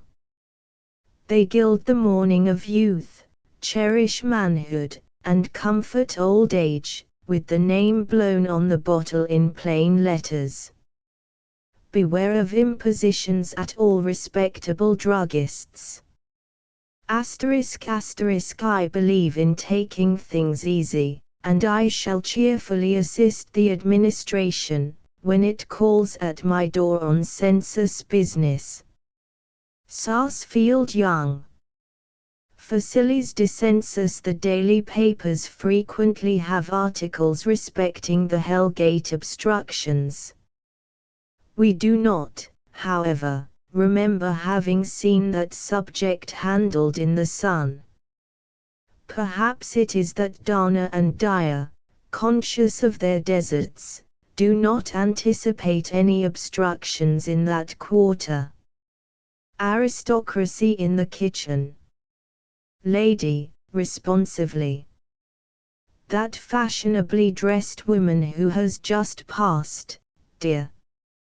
Oh, that's my cook, taking her Sunday with the grocer's young man. She never acknowledges me on such occasions. What shall we call it? Having made up my mind to become a novelist, I naturally studied the productions of my predecessors, and found out, I assure you, in a very brief period of time, the little tricks of the trade. As I do not wish to have the business flooded with neophytes, I refrain from informing your readers how every man can become his own novel writer. One very curious thing, however, which I discovered, I will here relate. I was very much puzzled by the curious titles which novelists selected for their books, and very much annoyed by my inability to discover where they picked them up. I persevered, however, and discovered that they found them in the daily papers. In fact, I shrewdly suspect that I have discovered, in these voracious sheets, the very incidents which suggested the names of a number of volumes. Let me place before you the extracts, which I have culled from the papers. Put yourself in his place. Read. Yesterday morning an unknown man was found hanging from the limbs of a tree in Jones Wood. He was quite dead when discovered. Red as a rose is she. Bridget Flynn was arrested for vagrancy. When brought before the court she was quite drunk. She had evidently been a hard drinker for years, as her face was of a brilliant carmine color. Man and wife. Collins. Married. At Salt Lake City, on the 1st day of August, 1870, Brigham Young, Esquire, to Miss Letitia Black, Mrs. Susan Brown and Miss Jenny Smith. What will he do with it? Bulwer. It is stated by the police authorities that the description of Mr. Nathan's watch has been spread so widely that the robber will be unable to dispose of it to any jeweler or pawnbroker. Our mutual friend, Dickens. England is supplying both France and Prussia with horses. John. Mrs. Oliphant. Mr. Sampson has sent to California for another cargo of Chinese shoemakers. Friends in council. Helps. Mr. Drew and Mr. Fisk were closeted together for more than an hour yesterday. A Tale of Two Cities. Dickens. The census will show that our city has a population of at least 500,000. Chicago paper. St. Louis has undoubtedly a population of 400,000. St. Louis paper. Chicago, 300,000, St. Louis, 190,000. Census returns. Stern necessity. F. W. Robinson. It is stated that a well-known yacht failed to win the prize in the late race, because her rudder slipped out of her fastenings and was lost. Items from our rural reporters. A German farmer, living not 100 miles from Cincinnati, is raising trichinatid pork for the supply of the French army. The artist who drew the Newfoundland dog, out of the water, at Newport, RI, has received a medal from the Royal Humane Society of England, on condition that he will not meddle with dogs anymore. Near Ashland, in Virginia, a spring has been discovered that runs chicken soup. So great was the commotion in culinary arrangements, when the discovery was made public, that the dish ran after the spoon. The curious crustacean known as the fiddler crab is unusually numerous in the marshes of Long Island, this summer.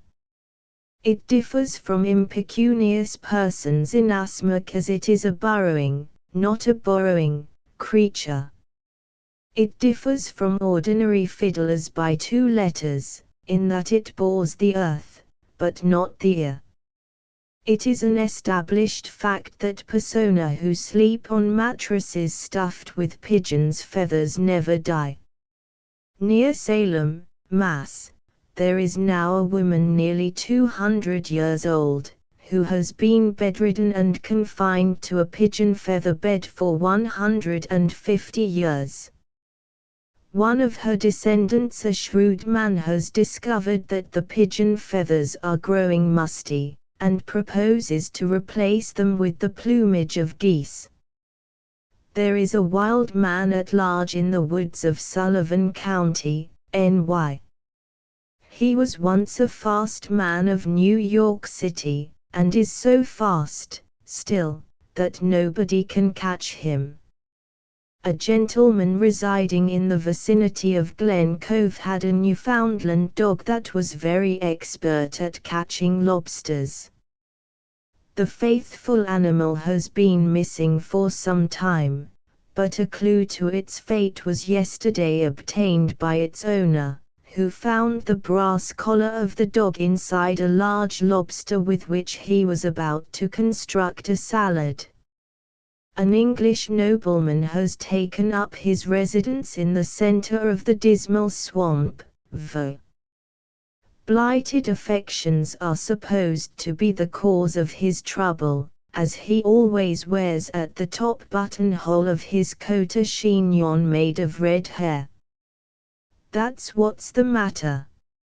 Among the lectures announced for the coming season is Mrs. Cecilia Burleig's Woman's Right to be a Woman. We quite agree with Mrs. Burleig's remark. Woman is right to be a woman, but the matter just now is that woman wants to be a man. Couplet from a Shaker song. Oh, Mr. President, you'll have to keep on pegging at this English mission, which seems to go a-begging. Hi. Ye.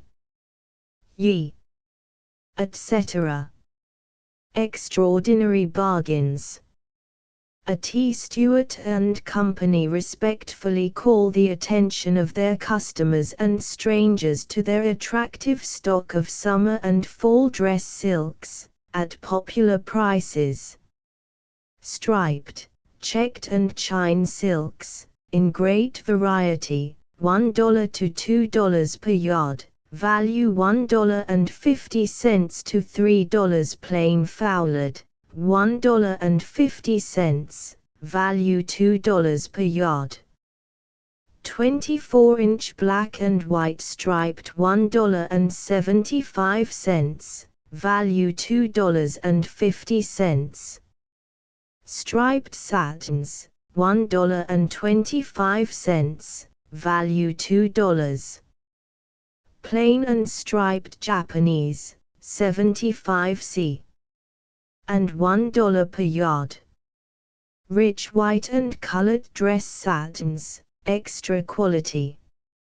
A choice line of plain grains, for evening and street, $2.50 to $3, value $3 to $3.50 per yard.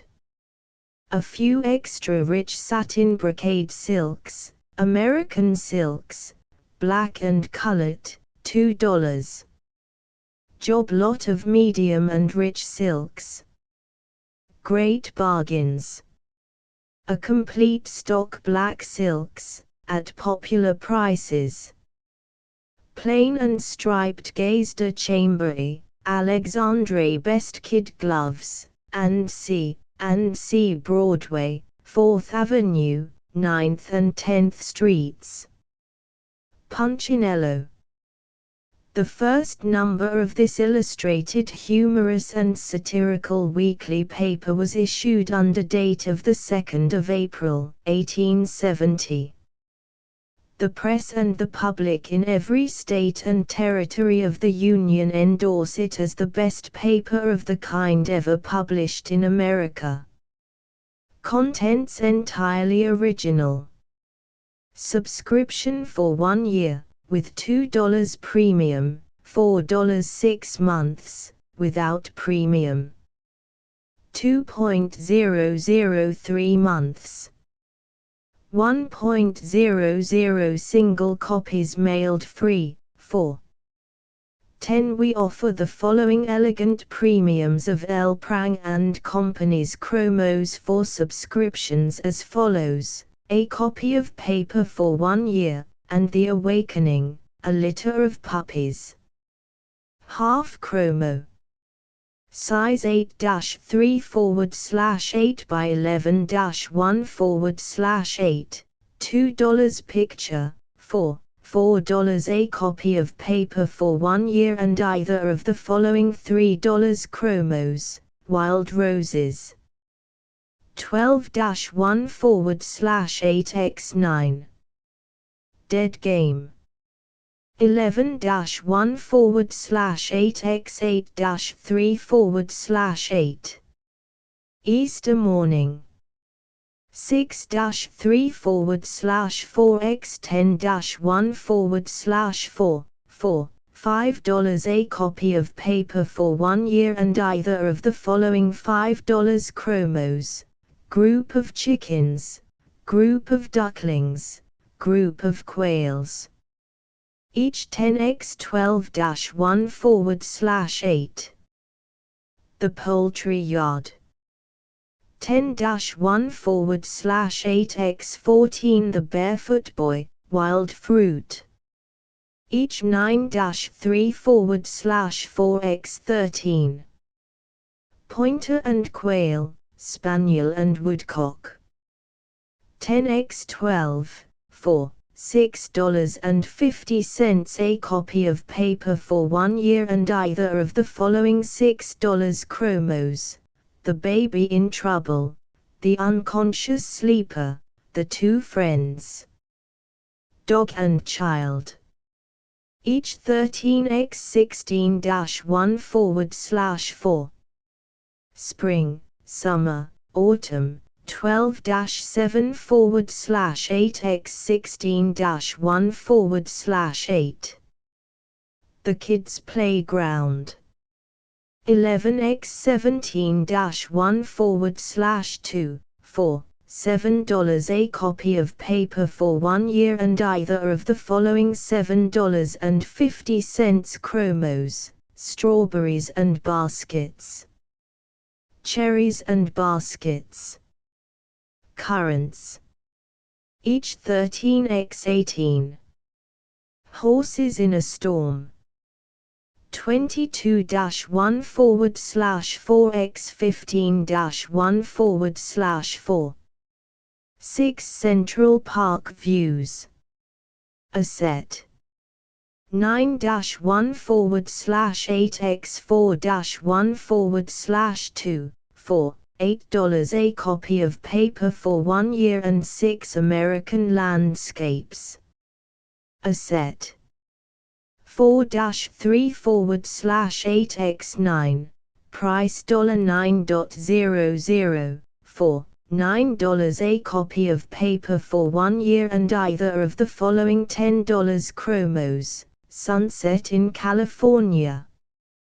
Bierstadt, 18-1/2x12. Easter Morning. 14x21. Correggio's Magdalene. 12-1/4x16-3/8. Summer Fruit and Autumn Fruit. Half chromos, 15-1/2x10-1/2. Companions, price $10 for the two. For $10 remittances should be made in PO orders, drafts, or bank checks on New York, or registered letters. The paper will be sent from the first number, April 2d, 1870, when not otherwise ordered.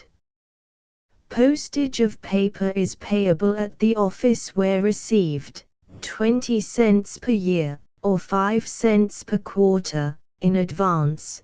The chromos will be mailed free on receipt of money.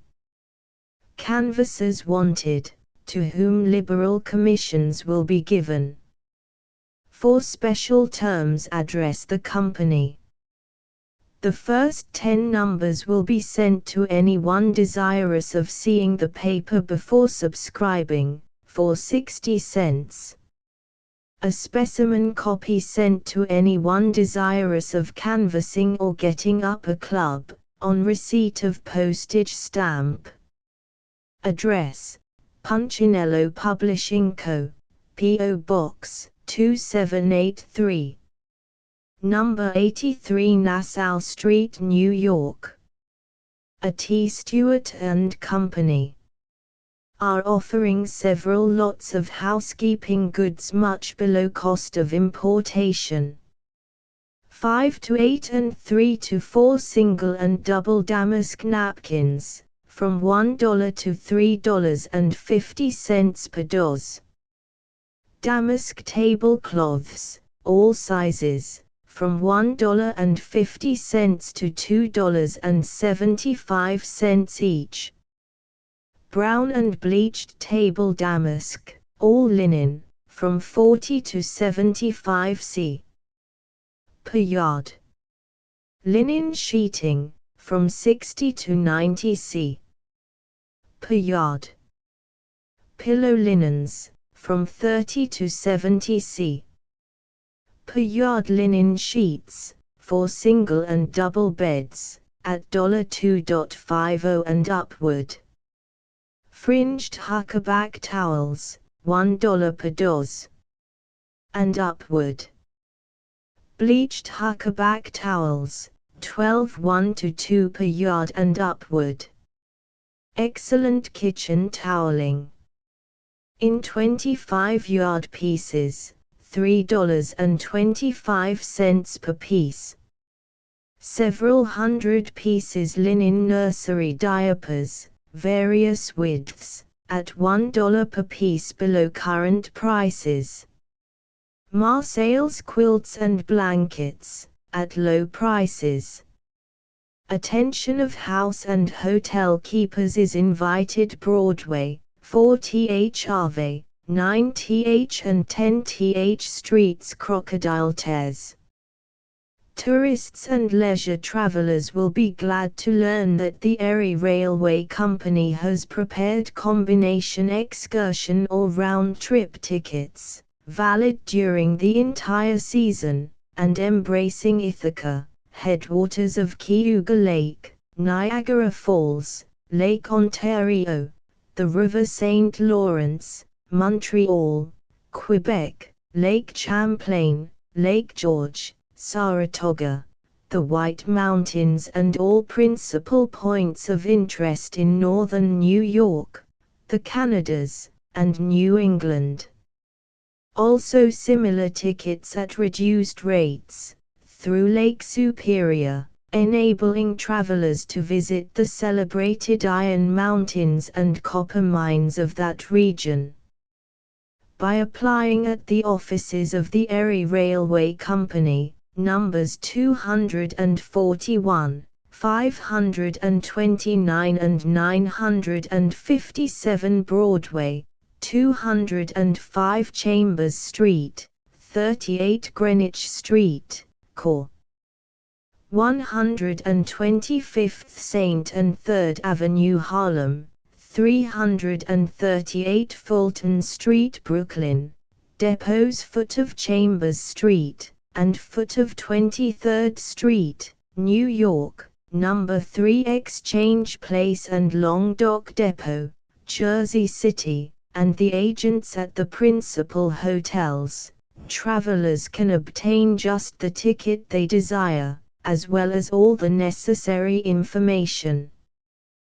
The Printing House of the United States. G.O.F. Nesbitt & Co., General Job Printers, Blank Book Manufacturers, Stationers, Wholesale and Retail, Lithographic Engravers and Printers, Copperplate Engravers and Printers, Card Manufacturers, Envelope Manufacturers, Fine Cut and Color Printers. 163, 165, 167, and 169 Pearl St. 73, 75, 77, and 79 Pine St., New York. Advantages: all on the same premises, and under immediate supervision of the proprietors. Prang's latest publications: Wildflowers, Waterlilies, Chas. Dickens. Prang's chromos sold in all art and bookstores throughout the world. Prang's illustrated catalogue sent free on receipt of stamp. Punchinello. With a large and varied experience in the management and publication of a paper of the class herewith submitted, and with the still more positive advantage of an ample capital to justify the undertaking, the Punchinello Publishing Co. of the City of New York presents to the public for approval the new illustrated humorous and satirical weekly paper, Punchinello, the first number of which was issued under date of April 2nd. Original articles, suitable for the paper, and original designs, or suggestive ideas or sketches for illustrations, upon the topics of the day, are always acceptable and will be paid for liberally.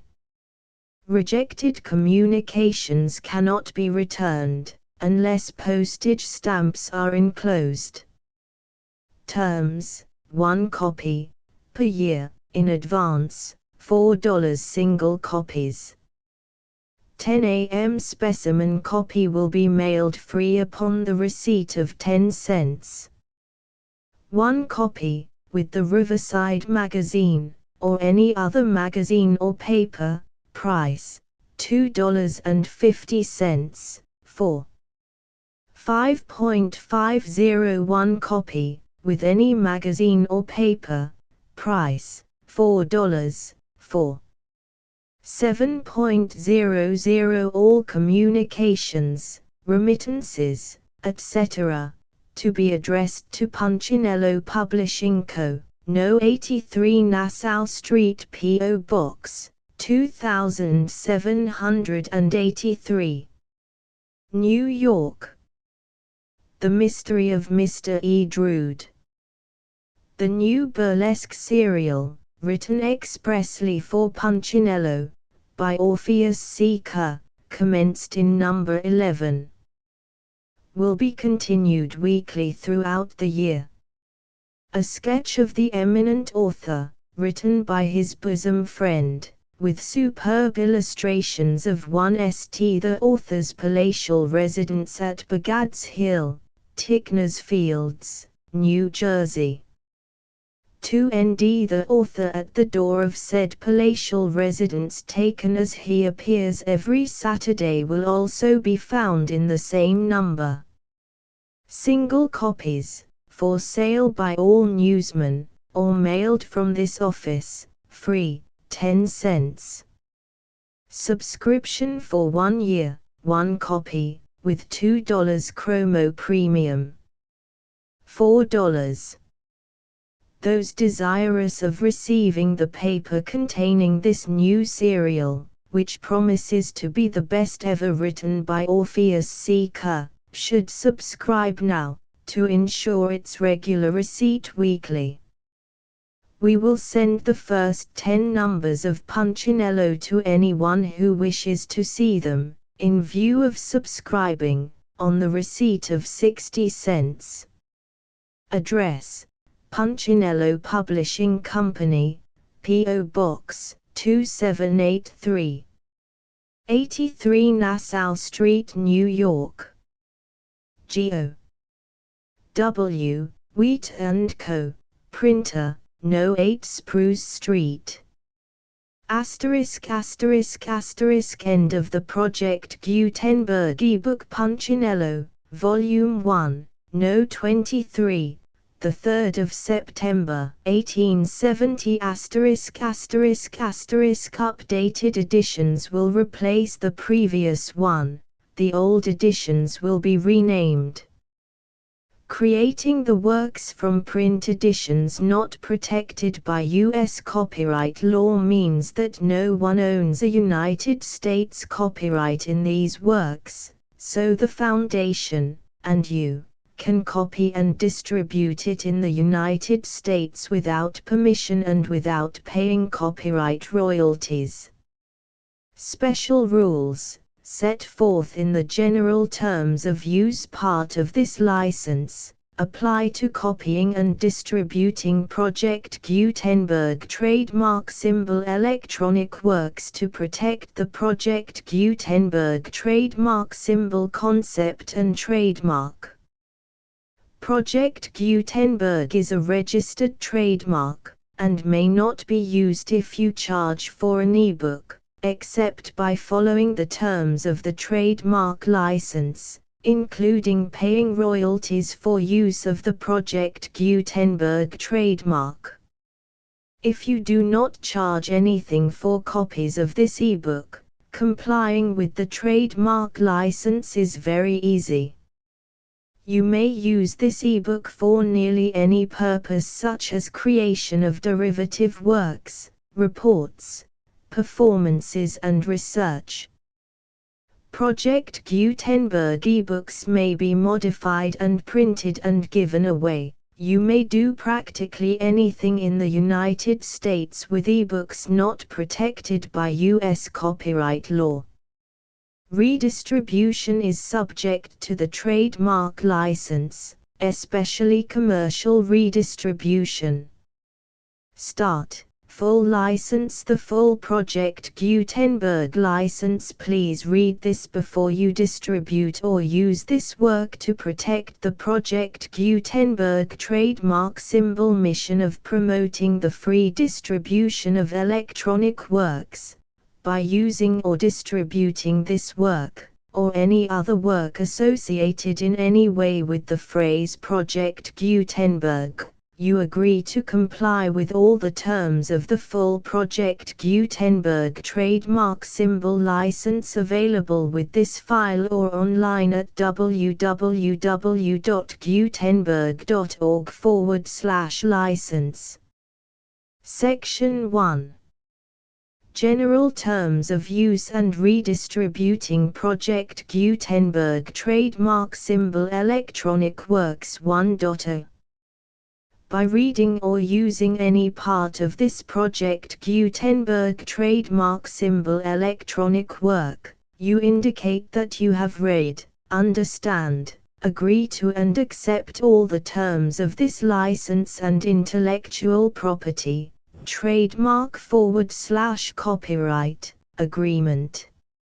If you do not agree to abide by all the terms of this agreement, you must cease using and return or destroy all copies of Project Gutenberg trademark symbol electronic works in your possession.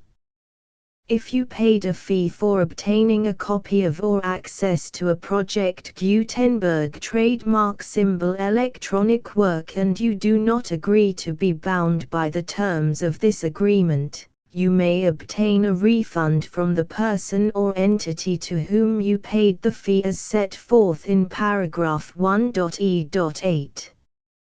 1.b. Project Gutenberg is a registered trademark. It may only be used on or associated in any way with an electronic work by people who agree to be bound by the terms of this agreement.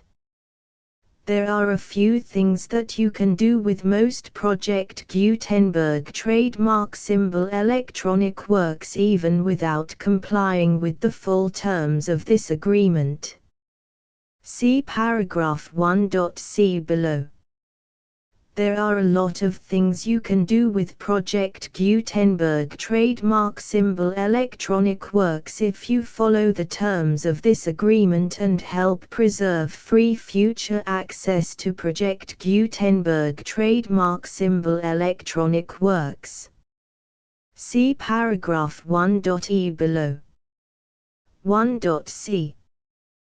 The Project Gutenberg Literary Archive Foundation, the Foundation or PGLAF, owns a compilation copyright in the collection of Project Gutenberg trademark symbol electronic works. Nearly all the individual works in the collection are in the public domain in the United States. If an individual work is unprotected by copyright law in the United States and you are located in the United States, we do not claim a right to prevent you from copying, distributing, performing, displaying or creating derivative works based on the work as long as all references to Project Gutenberg are removed.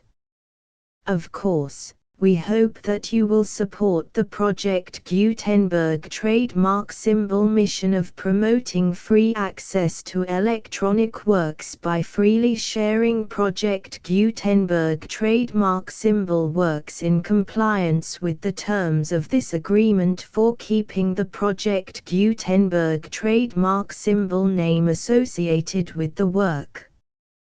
You can easily comply with the terms of this agreement by keeping this work in the same format with its attached full Project Gutenberg trademark symbol license when you share it without charge with others. 1.d. The copyright laws of the place where you are located also govern what you can do with this work. Copyright laws in most countries are in a constant state of change.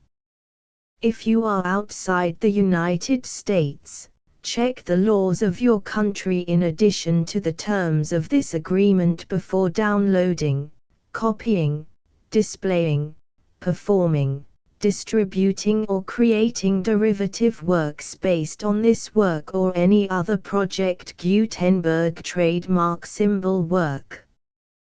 The Foundation makes no representations concerning the copyright status of any work in any country other than the United States. 1.e Unless you have removed all references to Project Gutenberg, 1.e.1. The following sentence, with active links to, or other immediate access to, the full Project Gutenberg trademark symbol license must appear prominently whenever any copy of a Project Gutenberg trademark symbol work, any work on which the phrase Project Gutenberg appears, or with which the phrase Project Gutenberg is associated, is accessed, displayed, performed, viewed, copied or distributed. This ebook is for the use of anyone anywhere in the United States and most other parts of the world at no cost and with almost no restrictions whatsoever. You may copy it, give it away or reuse it under the terms of the Project Gutenberg license included with this ebook or online at www.gutenberg.org. If you are not located in the United States, you will have to check the laws of the country where you are located before using this ebook. 1.e.2. If an individual Project Gutenberg trademark symbol electronic work is derived from texts not protected by U.S. copyright law, does not contain a notice indicating that it is posted with permission of the copyright holder, the work can be copied and distributed to anyone in the United States without paying any fees or charges. If you are redistributing or providing access to a work with the phrase Project Gutenberg associated with or appearing on the work, you must comply either with the requirements of paragraphs 1.e.1 through 1.e.7 or obtain permission for the use of the work and the Project Gutenberg trademark symbol trademark as set forth in paragraphs 1.e.8 or 1.e.9. 1.e.3. If an individual Project Gutenberg trademark symbol electronic work is posted with the permission of the copyright holder, your use and distribution must comply with both paragraphs 1.e.1 through 1.e.7 and any additional terms imposed by the copyright holder. Additional terms will be linked to the Project Gutenberg trademark symbol license for all works posted with the permission of the copyright holder found at the beginning of this work. 1.e.4. Do not unlink or detach or remove the full Project Gutenberg trademark symbol license terms from this work, or any files containing a part of this work or any other work associated with Project Gutenberg trademark symbol. 1.e.5. Do not copy, display, perform, distribute or redistribute this electronic work, or any part of this electronic work, without prominently displaying the sentence set forth in paragraph 1.e.1 with active links or immediate access to the full terms of the Project Gutenberg trademark symbol license. 1.e.6. You may convert to and distribute this work in any binary, compressed, marked up, non-proprietary or proprietary form, including any word processing or hypertext form. However, if you provide access to or distribute copies of a Project Gutenberg trademark symbol work in a format other than plain vanilla ASCII or other format used in the official version posted on the official Project Gutenberg trademark symbol website, www.gutenberg.org, you must, at no additional cost, fee or expense to the user, provide a copy, a means of exporting a copy, or a means of obtaining a copy upon request, of the work in its original plain vanilla ASCII or other form. Any alternate format must include the full Project Gutenberg trademark symbol license as specified in paragraph 1.e.1. 1.e.7. Do not charge a fee for access to, viewing, displaying, performing, copying or distributing any Project Gutenberg trademark symbol works unless you comply with paragraph 1.e.8 or 1.e.9. 1.e.8. You may charge a reasonable fee for copies of or providing access to or distributing Project Gutenberg trademark symbol electronic works provided that you pay a royalty fee of 20% of the gross profits you derive from the use of Project Gutenberg trademark symbol works calculated using the method you already use to calculate your applicable taxes. The fee is owed to the owner of the Project Gutenberg trademark symbol trademark, but he has agreed to donate royalties under this paragraph to the Project Gutenberg Literary Archive Foundation. Royalty payments must be paid within 60 days following each date on which you prepare, or are legally required to prepare, your periodic tax returns. Royalty payments should be clearly marked as such and sent to the Project Gutenberg Literary Archive Foundation at the address specified in Section 4, Information about donations to the Project Gutenberg Literary Archive Foundation.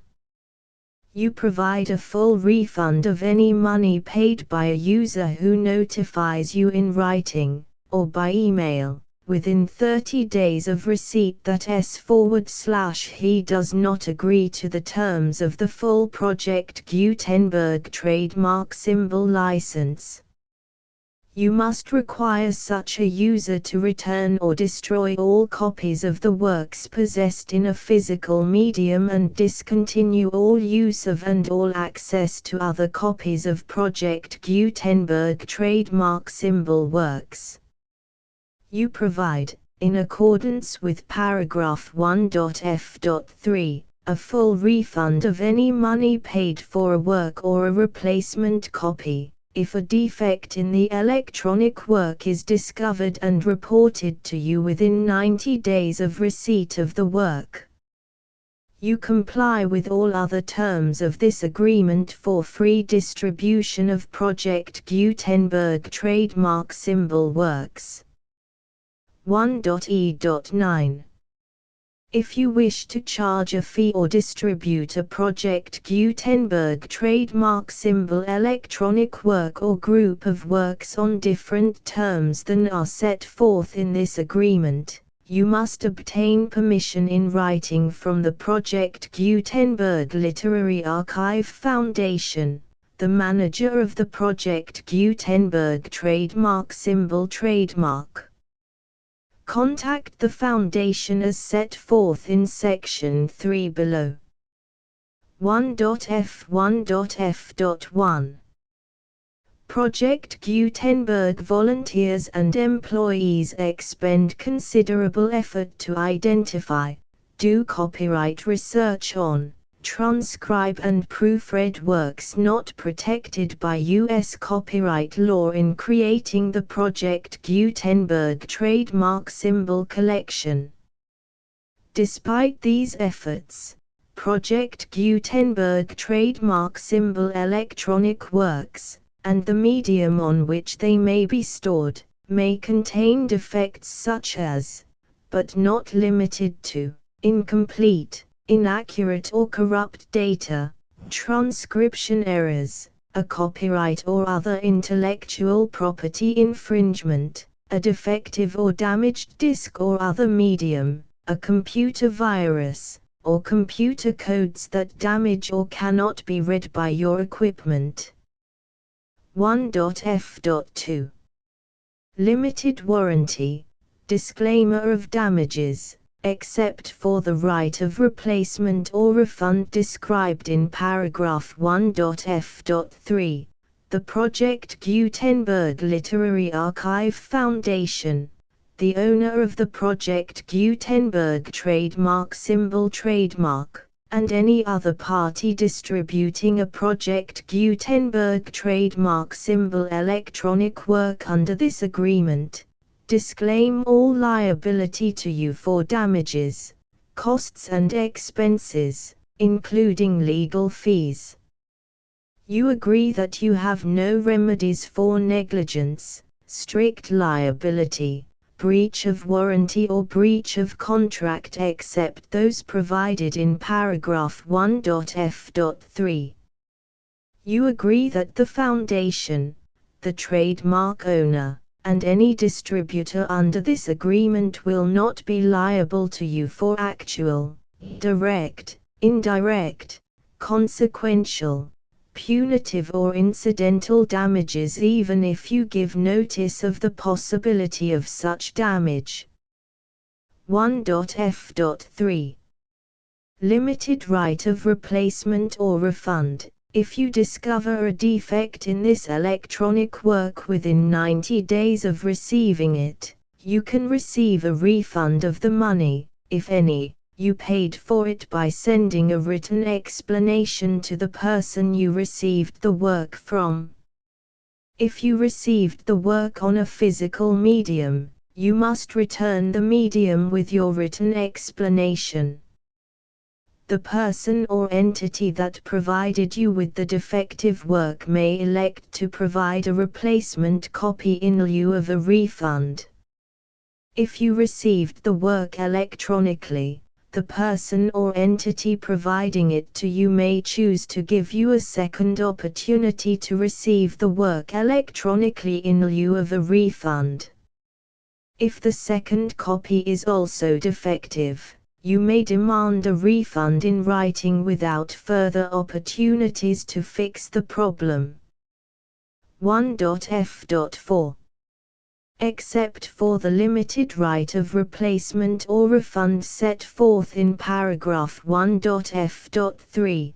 This work is provided to you as is, with no other warranties of any kind, express or implied, including but not limited to warranties of merchantability or fitness for any purpose.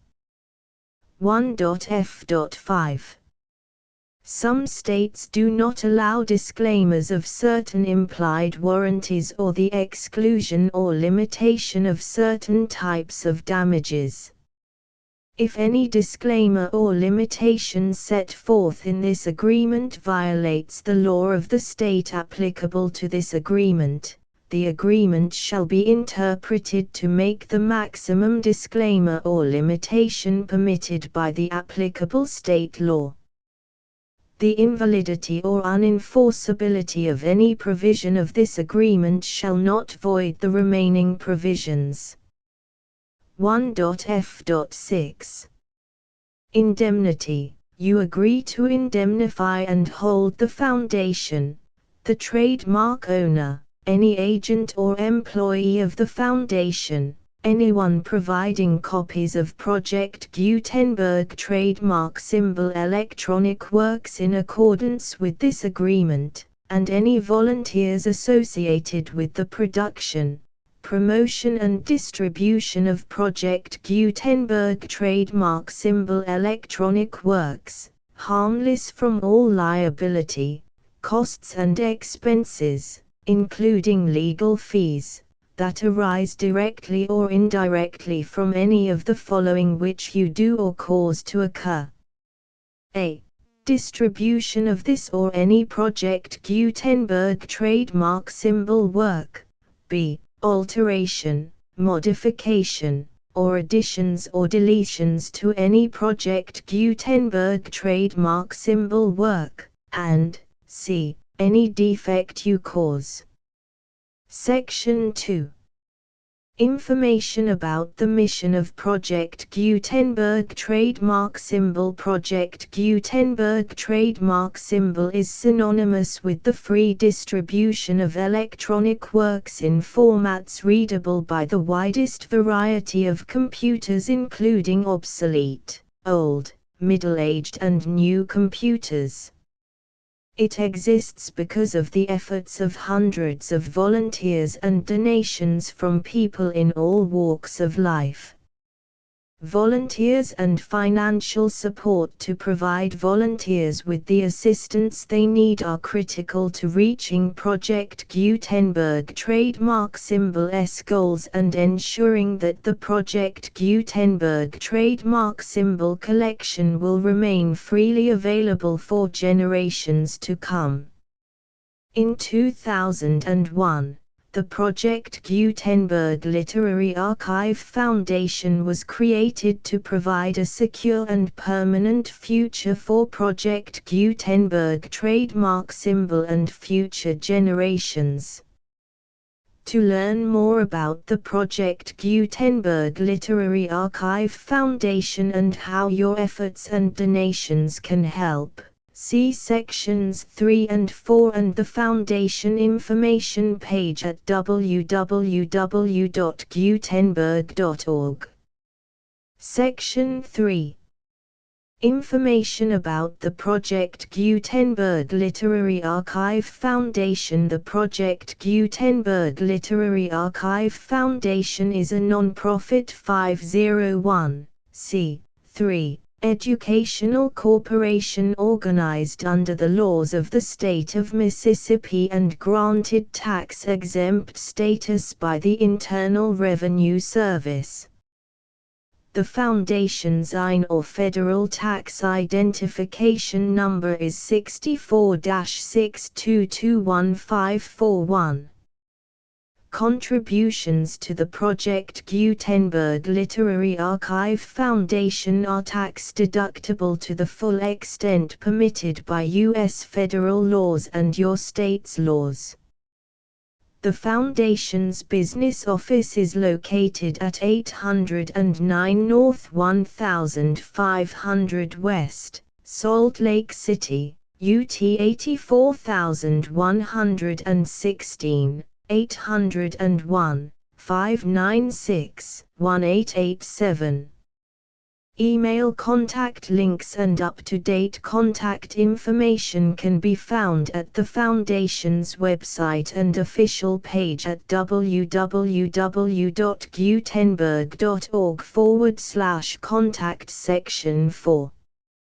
Information about donations to the Project Gutenberg Literary Archive Foundation. Project Gutenberg trademark symbol depends upon and cannot survive without widespread public support and donations to carry out its mission of increasing the number of public domain and licensed works that can be freely distributed in machine-readable form accessible by the widest array of equipment, including outdated equipment. Many small donations, $1 to $5,000, are particularly important to maintaining tax-exempt status with the IRS. The Foundation is committed to complying with the laws regulating charities and charitable donations in all 50 states of the United States. Compliance requirements are not uniform and it takes a considerable effort, much paperwork and many fees to meet and keep up with these requirements. We do not solicit donations in locations where we have not received written confirmation of compliance. To send donations or determine the status of compliance for any particular state, visit www.gutenberg.org/donate. While we cannot and do not solicit contributions from states where we have not met the solicitation requirements, we know of no prohibition against accepting unsolicited donations from donors in such states who approach us with offers to donate. International donations are gratefully accepted, but we cannot make any statements concerning tax treatment of donations received from outside the United States. U.S. laws alone swamp our small staff. Please check the Project Gutenberg web pages for current donation methods and addresses. Donations are accepted in a number of other ways, including checks, online payments and credit card donations. To donate, please visit www.gutenberg.org/donate. Section 5. General information about Project Gutenberg trademark symbol electronic works. Professor Michael S. Hart was the originator of the Project Gutenberg trademark symbol concept of a library of electronic works that could be freely shared with anyone. For 40 years, he produced and distributed Project Gutenberg trademark symbol ebooks with only a loose network of volunteer support. Project Gutenberg trademark symbol ebooks are often created from several printed editions, all of which are confirmed as not protected by copyright in the US unless a copyright notice is included. Thus, we do not necessarily keep ebooks in compliance with any particular paper edition. Most people start at our website, which has the main PG search facility, www.gutenberg.org.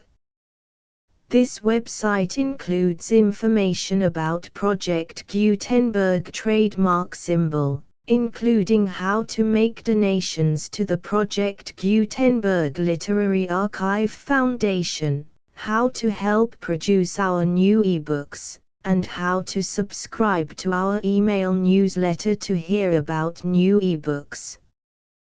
Punchinello Volume 1. Number 23.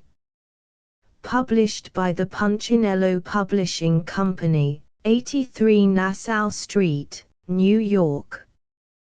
The full Project Gutenberg license.